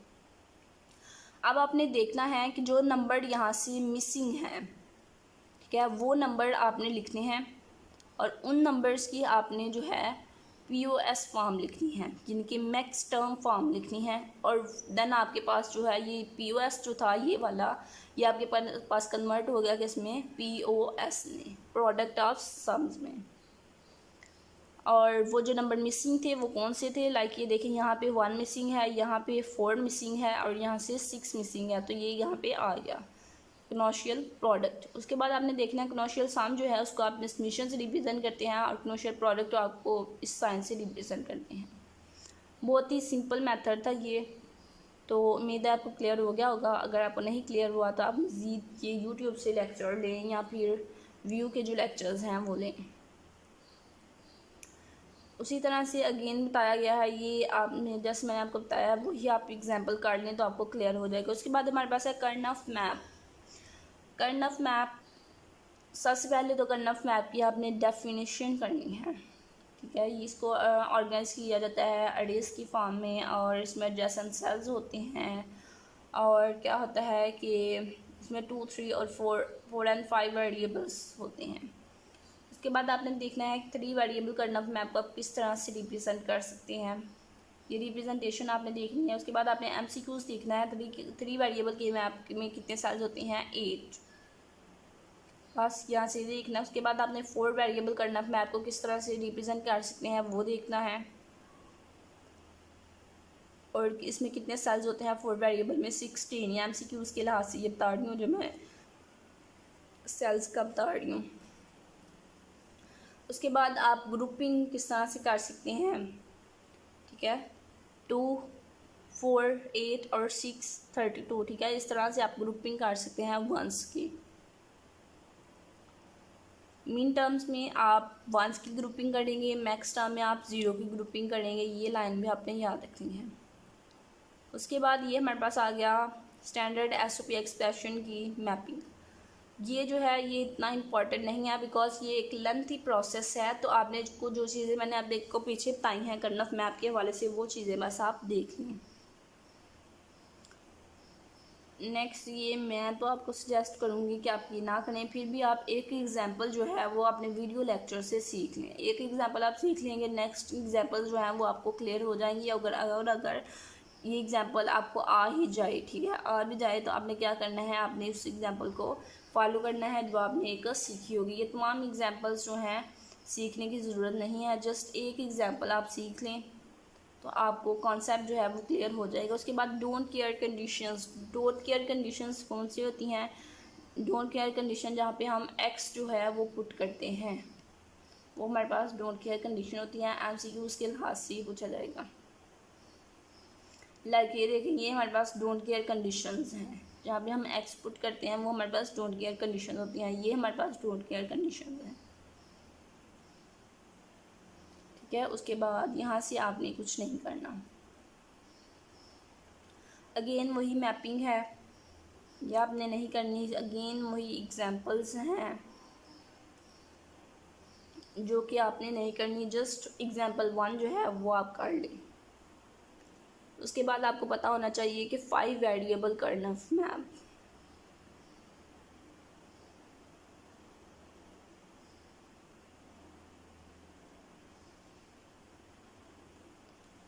Simplification of 5 variable. नेक्स्ट यहाँ से फंक्शन हैविंग मल्टीपल आउटपुट्स, ये भी नहीं करना। 7 सेगमेंट डिस्प्ले, ये भी नहीं करना। ये जस्ट आप ये देख लें 7 सेगमेंट डिस्प्ले में कितने नंबर्स होते हैं MCQs के लिए, ठीक है, 0 to 9 यानी कि 10 नंबर्स होते हैं 7 सेगमेंट। और ये 7 सेगमेंट कैसे बना है, लाइक इस तरह से आपके पास ये बना है, ठीक है। और आपने यहाँ से 7 सेगमेंट यानी कि आपने बताना है कि इसमें ज़ीरो जो है वो कौन कौन से वेरिएबल्स जो हैं वो ज़ीरो को रिप्रेजेंट करें। लाइक ये देखिए ज़ीरो इस तरह से होता है, इस तरह से, ठीक है। तो आपने यहाँ पे बताना है कि ज़ीरो को कौन कौन से वेरिएबल रिप्रेजेंट कर रहे हैं, A, B, C, D, E, F।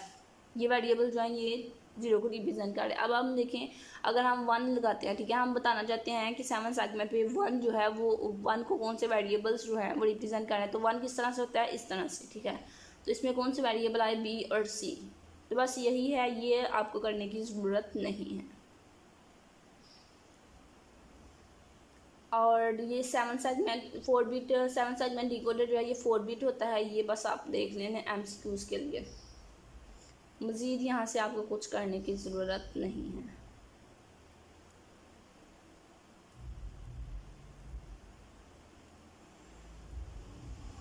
Because इतने लेंथी जो है वो पेपर में नहीं होता, पेपर जो होता है वो आपका शॉर्ट होता है। उसके बाद comparator also very important concept, तमाम स्टूडेंट्स को ये पता होना चाहिए। और इसकी बात ये है कि इसमें 3 कंडीशंस होती हैं कंपैरेटर की जो बहुत से स्टूडेंट्स को पता ही नहीं होती, और वो कंडीशंस जो हैं MCQs या शॉर्ट क्वेश्चन में पूछी जाती हैं, ठीक है। फर्स्ट ऑफ ऑल आपने देखना है कंपैरेटर है क्या। कंपैरेटर में हम 2 वैल्यूज़ को जो है वो कंपेयर करते हैं, ठीक है। और इसमें क्या होता है कि हमारे पास 1 ऑफ इट्स 3 आउटपुट्स, ठीक है। तो हमारे पास इसमें क्या होता है, 2 इनपुट्स होती हैं और 3 आउटपुट्स होती हैं,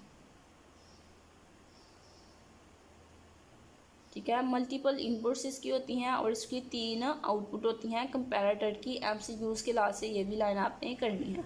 उसके बाद 2 बिट कंपैरेटर में आपके पास A और B 2 होते हैं और इसकी 3 की है। 2 बिट कंपैरेटर में आपके पास 2 इनपुट्स होंगी और 3 आउटपुट्स होंगी। वो 3 आउटपुट्स क्या होंगी, ग्रेटर दैन, लेस दैन या इक्वल टू। यहाँ पे आपको बताती हूँ, कंपैरेटिव की 3 आउटपुट्स हैं ये वाली, लेस देन, ग्रेटर देन या फिर इक्वल टू। तो ये जो लाइनें मैंने हाईलाइट की हैं ये आपने अच्छे से करनी है तमाम स्टूडेंट्स ने। कंपैरेटर की 3 कंडीशंस हैं, कौन सी, लेस देन, ग्रेटर देन या फिर इक्वल टू। उसके बाद नीचे से ये आपने कुछ नहीं करना। क्वीन मैक्लेरन, ये जो क्वीन मेथड है ये आपने करना है। ये मेथड जो है ये हम रिप्रेजेंट 5 वेरिएबल्स को कर्नफ मैप में रिप्रेजेंट करने के लिए हम ये मेथड यूज़ करते हैं, क्वीन।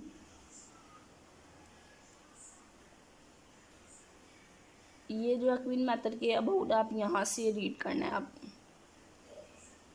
बस थोड़ा सा आपने कॉन्सेप्ट अपना क्लियर करना है। मज़ीद इसमें भी कुछ इतना इम्पोर्टेंट नहीं है, बस ये 2-3 लाइनें आप क्लियर कर लें कि क्वीन मेथड जो है ये है क्या। उसके बाद ये नेक्स्ट एग्जांपल्स आपने नहीं करनी, इतनी लेंथी एग्जांपल्स जो हैं वो पेपर में नहीं आती, बिकॉज़ आपका पेपर जो है वो शॉर्ट होता है, आई थिंक 1 घंटे का होता है। तो उसमें इतना अगर आप लिखने बैठ जाएँ तो फिर तो आप एक क्वेश्चन पे ही लगे रहें सारा घंटा। कंपैरेटर सर्किट वही अगेन चीज़ें जो कंपैरेटर मैंने आपको पहले बताई हैं वही आपने करनी है, अगेन करने की ज़रूरत नहीं है। ये भी इतना इम्पोर्टेंट नहीं है, ये भी आप ना करें। और ये जो चीज़ें मैं आपको बता रही हूँ अगर आप इनको क्लियर कर लें, इनको अच्छे से समझ लें, सीख लें, तो मुझे पूरी उम्मीद है कि आपका पेपर जो है वो 100 में से 90% सॉल्व हो जाएगा, ठीक है। बट शर्त ये है कि आपने ये तमाम चीज़ें जो है ये प्रिपेयर करनी है। उसके बाद है आपके पास ऑड प्राइम नंबर डिटेक्टर, ये आपने नहीं करना।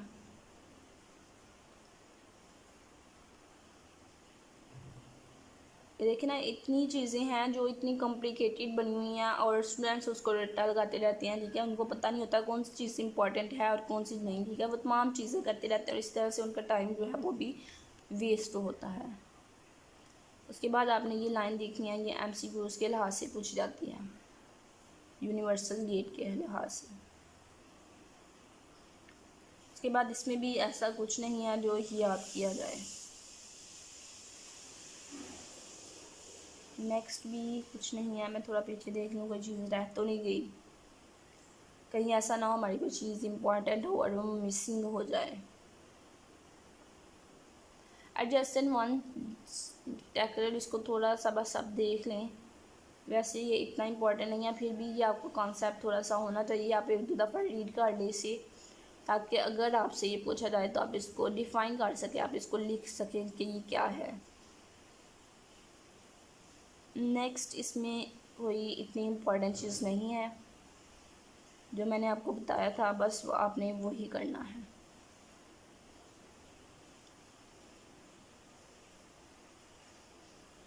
Next active high and low input and output, no ये भी नहीं करनी। ये यहाँ से आप ये कर लें, कम्बिनेशन सर्कल्स जो होते हैं उनकी एक्टिव हाई या एक्टिव लो जो है वो आउटपुट होती है, और बस यही कारण है। कम्बिनेशन सर्कल्स की 2 टाइप्स की आउटपुट होती है, या तो एक्टिव हाई हो सकती है या एक्टिव लो हो सकती है। बस यहाँ से यही करना था, मज़ीद इसमें भी कुछ नहीं है जो आपको करना चाहिए। नेक्स्ट है हमारे पास लेसन 14। लेसन 14 में क्या है, implementation of an odd parity generator, no ये भी नहीं आपने करना। ये क्या है, ऑपरेशन ऑफ, नो ये भी नहीं आपने करना। XOR एंड XNOR गेट्स, ये मैं आपको पीछे करवा चुकी हूँ। XOR और XNOR गेट्स वही आपने करना है, अगेन आपको करने की ज़रूरत नहीं है। कम्बिनेशनल फंक्शन डिवाइसेस, तो यहाँ पे आप ये देख लें,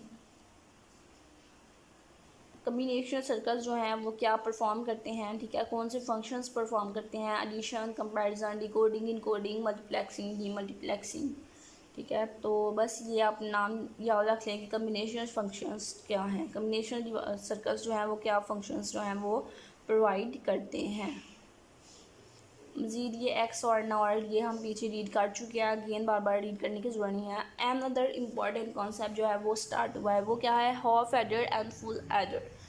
half adder full adder short question में बार बार रिपीट होता है और इसके अलावा इसमें से MCQs भी पूछे जाते हैं, ठीक है।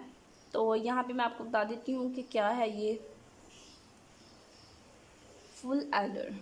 In digital circuit, the adder which has been described is known as full adder. An adder circuit that has only 2-bit input representing the two single-bit numbers and B does not have carry bit. जिसमें carry bit नहीं होती वो क्या होता है, वो half adder होता है। मज़ीद यहाँ पे हाफ एडर का फंक्शन जो है वो डिस्क्राइब किया गया है। ये आपने 2-4 लाइनें जो है मैंने लगाई हैं, हाईलाइट किया हैं, ये आपने करनी है। उसके बाद हाफ एडर का टेबल, उसमें कितनी इनपुट्स होती हैं, 2 इनपुट्स होती हैं, 2 आउटपुट्स होती हैं, ये MCQs में बार बार रिपीट होता है, ठीक है। तो उसके बाद आपने हाफ एडर का टेबल भी एक दफ़ा देख लेना है। उसके बाद यहाँ पे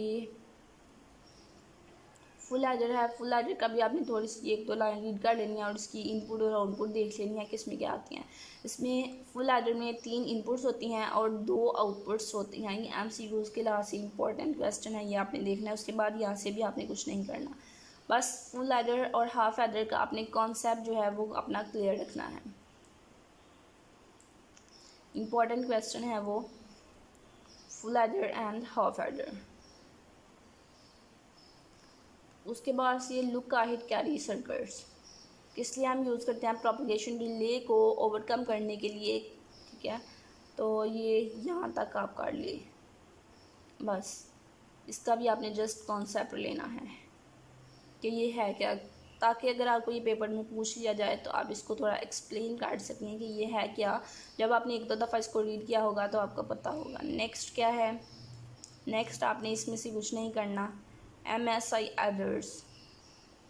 MSI एडर्स नहीं आपने करने हैं, आपने ये फर्स्ट लाइन करनी है MCQs के लिए।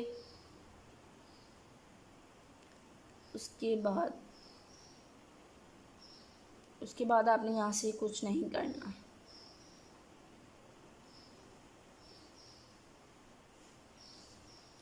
Lesson number 15। लेसन नंबर 15 में हमारे पास है BCD एडर। BCD जो है वो हम पीछे पढ़ चुके हैं। BCD क्या है, बाइनरी कोडेड डेसिमल। तो सेम वही चीज़ है, अगेन हमें इसको रीड करने की ज़रूरत नहीं है, ये भी आपने नहीं करना।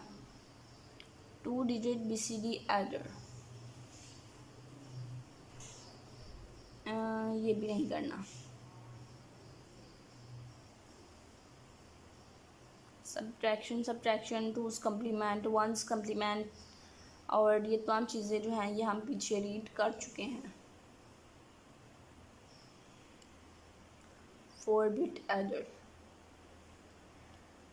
ये 4 बिट और 8 बिट एडर जो है ये इसको आप थोड़ा थोड़ा देख लें, ताकि अगर बाय चांस आपसे पूछा जाए तो आप एक्सप्लेन कर सकें। वैसे ये इतना इम्पोर्टेंट नहीं है, फिर भी वो स्टूडेंट जो फुली पेपर जो है फुली सॉल्व करना चाहते हैं वो एक दफ़ा इसको रीड करके जाएं।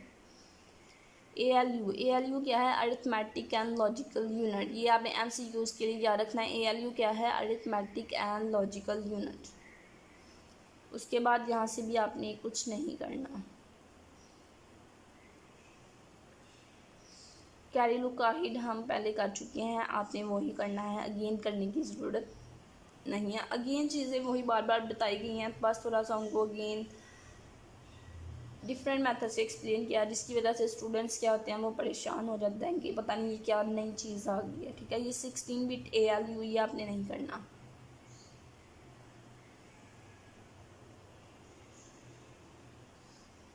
ये देखें ना, इस तरह से ये इतनी कॉम्प्लिकेटेड डायग्राम्स इस तरह से तो नहीं आता। कंपैरेटर्स अगेन आ गए, ये देखें हमारे पास 3 दफ़ा ये कंपैरेटर्स आ गए हैं। तो जब हमने इसको फर्स्ट टाइम में ही कर लिया तो हमें अगेन 2 दफ़ा करने की ज़रूरत नहीं है। वही चीज़ें अगेन बताई हैं कि कंपैरेटर क्या करता है, 2 वैल्यूज़ को कंपेयर करता है और इसकी 3 कंडीशंस हैं तीन इसकी आउटपुट्स हैं। क्या आउटपुट्स हैं कि लेस दैन, इक्वल या फिर ग्रेटर दैन, वही चीज़ें बार बार रिपीट की गई हैं। नेक्स्ट, इसमें भी आपने कुछ नहीं करना।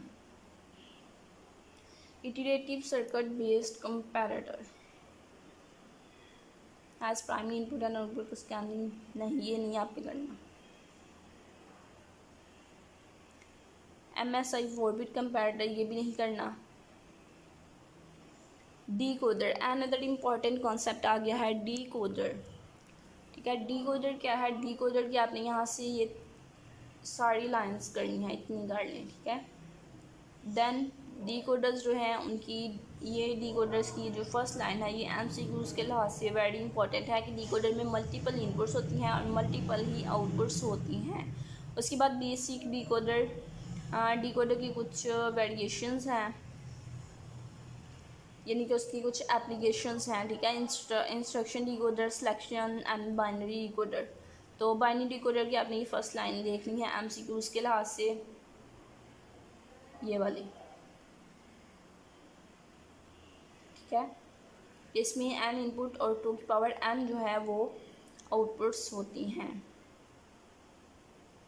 उसके बाद ये 2 to 4 डीकोडर, 2 to 4 डीकोडर यानी कि 2 इनपुट और 4 आउटपुट, ये भी आपने करना है। ये टेबल जो है ये आपने देखना है। इसमें ये देखिए 2 इनपुट्स हैं और 4 आउटपुट्स हैं। 2 to 4 decoder means 2 input 4 output. ये MCQs में भी आपसे पूछा जा सकता है। नेक्स्ट ये जो है ये भी आपने नहीं करना। ये MCQs के लिए ये फर्स्ट लाइन जो है ये आप काट लें।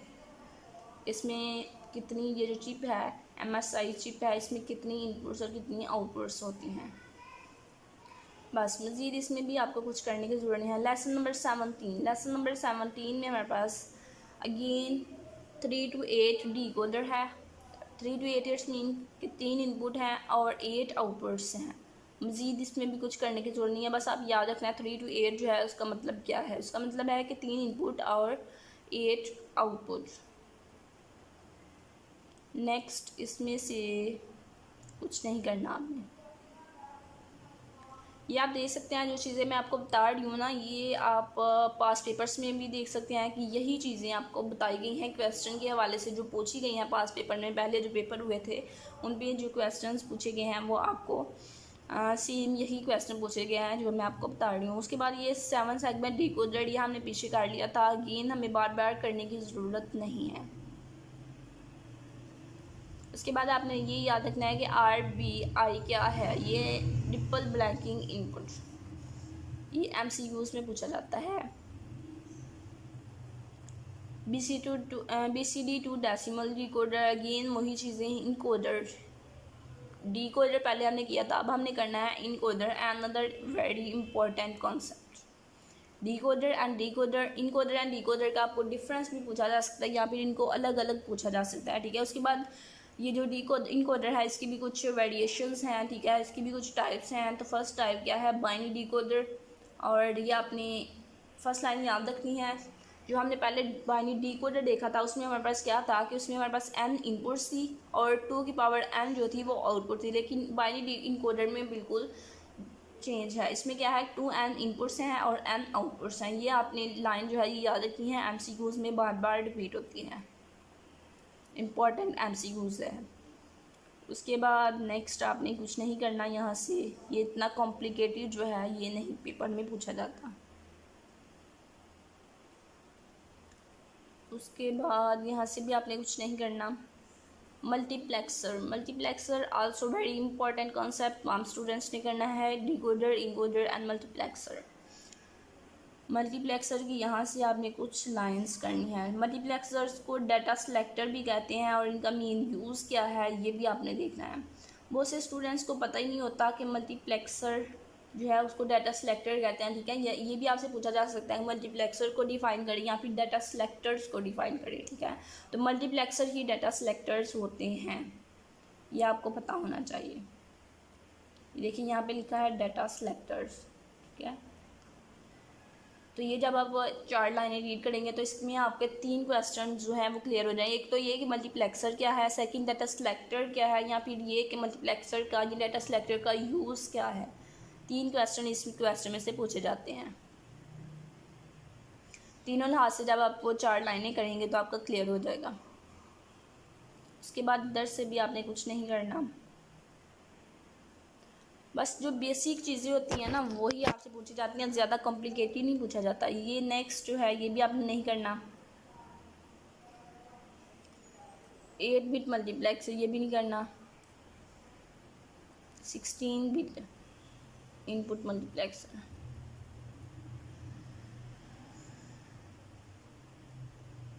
Applications of multiplexer, data routing, इनके पास अपना नाम याद रख लें। Common anode and common cathode, ये कॉमन एनोड और कैथोड जो है इनको बस आप एक दफ़ा रीड कर लें, इनका कॉन्सेप्ट हो रहा है इन दोनों में क्या डिफरेंस है ये आप देख लें, बस मज़ीद इसमें कुछ नहीं करना। उसके बाद parallel to serial conversion also very important concept. Parallel to serial conversion long question पूछा जाता है नॉर्मली 5 मार्क्स का। तमाम स्टूडेंट्स ने करना है parallel to series converter. Long question है, इट्स मीन के वेरी इंपॉर्टेंट है। लॉजिक फंक्शन जनरेटर्स ये नहीं करना। ऑपरेशन सीक्वेंस ये भी नहीं करना। उसके बाद लेसन नंबर 19 है। लेसन नंबर 19 में हमारे पास है डी मल्टीप्लेक्सर। पहले हमने किया था मल्टीप्लेक्सर, अब हमने करना है डी मल्टीप्लेक्सर, और ये D multiplexer also very important concept.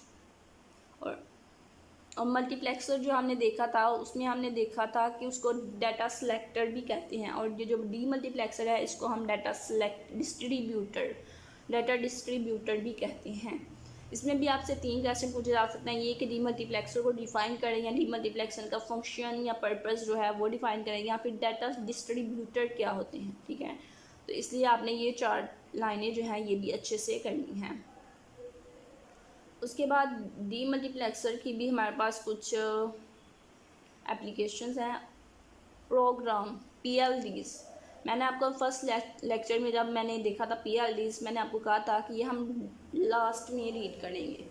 PLDs also very important concept. ये तमाम लाइन्स जो है इसकी 4 लाइन्स हैं आई थिंक, ये आपने करनी है। PLDs बार बार क्वेश्चन जो है रिपीट हो रहा है, और जो मैं चीज़ें आपको बता रही हूँ कि इम्पॉर्टेंट हैं वो पास पेपर में बार बार पूछी गई हैं जो मैं आपको बता रही हूँ, इसलिए आपने वो हर सूरत में करनी है, उनको आपने नहीं छोड़ना। ठीक है, लेफ़्ट नहीं करना। और बहुत कम चीज़ें मैं आपको बता रही हूँ, अभी मैंने बहुत चीज़ें जो हैं वो आपको नहीं बताई जो इतनी इंपॉर्टेंट है। तो उसके बाद ये MCQs में पूछा जाता है ये लाइन। आपके हैंडआउट्स को बहुत डीपली मैंने देखा है, देन ये मैं बता रही हूँ आपको क्या इंपॉर्टेंट है, कौन सी लाइन MCQs में पूछी जाती है। उसके बाद ये PLDs, ये तमाम जो है ये इंपॉर्टेंट है। ठीक है, इनमें से एक ना एक तमाम स्टूडेंट को पूछा जाएगा। PROM, PLA, PLDs और PLA, PAL, ठीक है, ये तमाम आपने करने हैं। 2 लाइनों के हैं। तो गैल आल्सो वेरी इंपॉर्टेंट कॉन्सेप्ट, इतना कर लें। और इसमें ना 1-2 MCQs भी बन रहा है, इसको अच्छे से करना। ये एक फर्स्ट लाइन है, ये MCQs में पूछी जाती है, और उसके बाद ये जो है ये वाली, ठीक है, ये टेक्नोलॉजी वाली 2 लाइनें जो है इसमें MCQs के तौर पर पूछी जाती हैं। उसके बाद ये नेक्स्ट आप नहीं करना, नेक्स्ट भी नहीं करना। PLA आउटपुट ये भी नहीं करना। PAL आइडेंटिफिकेशन ये भी नहीं करना। PAL हमने ऊपर कर लिया, तो PAL आइडेंटिफिकेशन नहीं करना। ये जो है ना ये इम्पोर्टेंट, ये 5 मार्क्स का क्वेश्चन आपसे पूछा जाता है। 5 मार्क्स का ये वाला क्वेश्चन इतना सा पूछा जाता है। ये किस तरह से पूछा जाता है मैं आपको बता देती हूँ। लाइक आपको इस तरह से दिया गया होगा, ये वाली लाइन एक दी गई होगी, और आपसे पूछा जाएगा कि इसमें कितनी इनपुट्स हैं, कितनी आउटपुट्स हैं, और PAL क्या है। ठीक है, तो ये तमाम चीज़ें आपने बतानी है कि PAL क्या है, प्रोग्रामेबल एरे लॉजिक। उसके बाद आपने बताना है 10 इसमें इनपुट्स हैं, जो पहले आएंगी वो इनपुट्स, और जो बाद में आएगी वो इसमें 8 आउटपुट्स हैं, और L किसको रिप्रेजेंट कर रहा है, एक्टिव लो को। ठीक है, तो इसको आपको डिफ़ाइन करना जो है वो आना चाहिए। और ये 5 मार्क्स का लॉन्ग क्वेश्चन पूछा जाता है। तमाम स्टूडेंट्स ने ये भी करना है और इस तरह के और भी जो क्वेश्चंस हैं हैंडओवर्स में वो भी करने हैं। नेक्स्ट हमारे पास एक दो और इस तरह से क्वेश्चन आएगा, वो भी हमने करना है। गैल ऑपरेशन, गैल का ऑपरेशन क्या है? ये फर्स्ट लाइन वही सेम वही है जो हमने पीछे रीड किया है, ठीक है। तो इसको आप एक दफ़ा अगेन रीड कर लीजिएगा। ये हमने वैसे पीछे भी रीड किया है, जो मैंने आपको बताया था कि इसमें 2 लाइंस जो हैं वो MCQs के तौर पर पूछी जाती हैं। इसके बाद ये देखिए अनदर सेम वैसा क्वेश्चन आया है, ये भी इम्पॉर्टेंट है। ये दोनों क्वेश्चन जो हैं ये पूछे जाते हैं लॉन्ग क्वेश्चन में, 5 मार्क्स का क्वेश्चन। यहाँ पे भी आपने बताना है GAL क्या है, जेनेरिक अरे लॉजिक, और 16 इसमें इनपुट्स हैं, 8 इसमें आउटपुट्स हैं, और V किसको रिप्रेजेंट कर रहा है? वेरिएबल आउटपुट को। 5 मार्क्स का ये क्वेश्चन है, ये चीज़ें आपने देख लेनी है। उसके बाद आपने यहाँ से ये देखना है, MCQs के लिए ये पूछा जाता है, ये वाली लाइन बार बार रिपीट हुई है MCQs में। गैल 20V, इसमें आपने देखना है 22 जो है वो इनपुट्स हैं, 10 आउटपुट्स हैं, V अगेन वेरिएबल आउटपुट, और GAL वही जेनेरिक अरे लॉजिक वाली। इसको थोड़ा सा आप देख लें, इसकी थोड़ी एक्सप्लेनेशन जो है वो रीड कर लें ताकि आपको इसका कॉन्सेप्ट जो है वो क्लियर हो जाए। उसके बाद OLMC कम्बिनेशनल सर्किट्स, ये आपने नहीं करना। Tri state buffers, tri state buffers also very important concept. Tri state buffer आपने रीड करना है, और इसकी डायग्राम जो है वो भी पूछी जाती है कि ट्राई स्टेट बफर की डायग्राम बनाइए। देखिए बिल्कुल सिंपल सी डायग्राम है, ये भी आपने देखनी है। ये ट्राई स्टेट बफर जो है वो किस तरह से काम करता है, या फिर उसकी क्या जो है वो इसकी क्या डायग्राम है, ये 2 क्वेश्चन पूछे जाते हैं। नेक्स्ट ये आपने नहीं करना। गैल 16 भी, इसमें भी आपसे पूछा जा सकता है कि कितनी इनपुट्स हैं कितनी आउटपुट्स हैं, सेम वही है। ये देखें 8 इनपुट्स और 8 आउटपुट्स। उसके बाद ये वाला, ठीक है, इसके PALs के 3 मोड जो हैं ये पूछे जाते हैं शॉर्ट क्वेश्चन में, simplex, complex and registered. 3 mode हैं, ठीक है। उसके बाद है कि आपके पास सिंप्लेक्स मोड को थोड़ा डिफाइन किया गया है, ये आपने देखना है। उसके बाद कॉम्प्लेक्स और रजिस्टर्ड, ये देखिए ये कॉम्प्लेक्स, ये आपने 2-3 लाइनें करनी है इसकी। और उसके बाद ABEL also very important concept MCQs के हवाले से। सबसे पहले आपने देखना है कि ये ABEL जो है ये है क्या, ये किसको रिप्रेजेंट कर दिया। ये एक लैंग्वेज है और एडवांस्ड बूलियन एक्सप्रेशन लैंग्वेज है। उसके बाद आपने करना है कि ABEL is a device independent language है ये। उसके बाद आपने ये टेबल करना है, क्या ये टेबल जो है MCQs के लिहाज से इम्पॉर्टेंट है।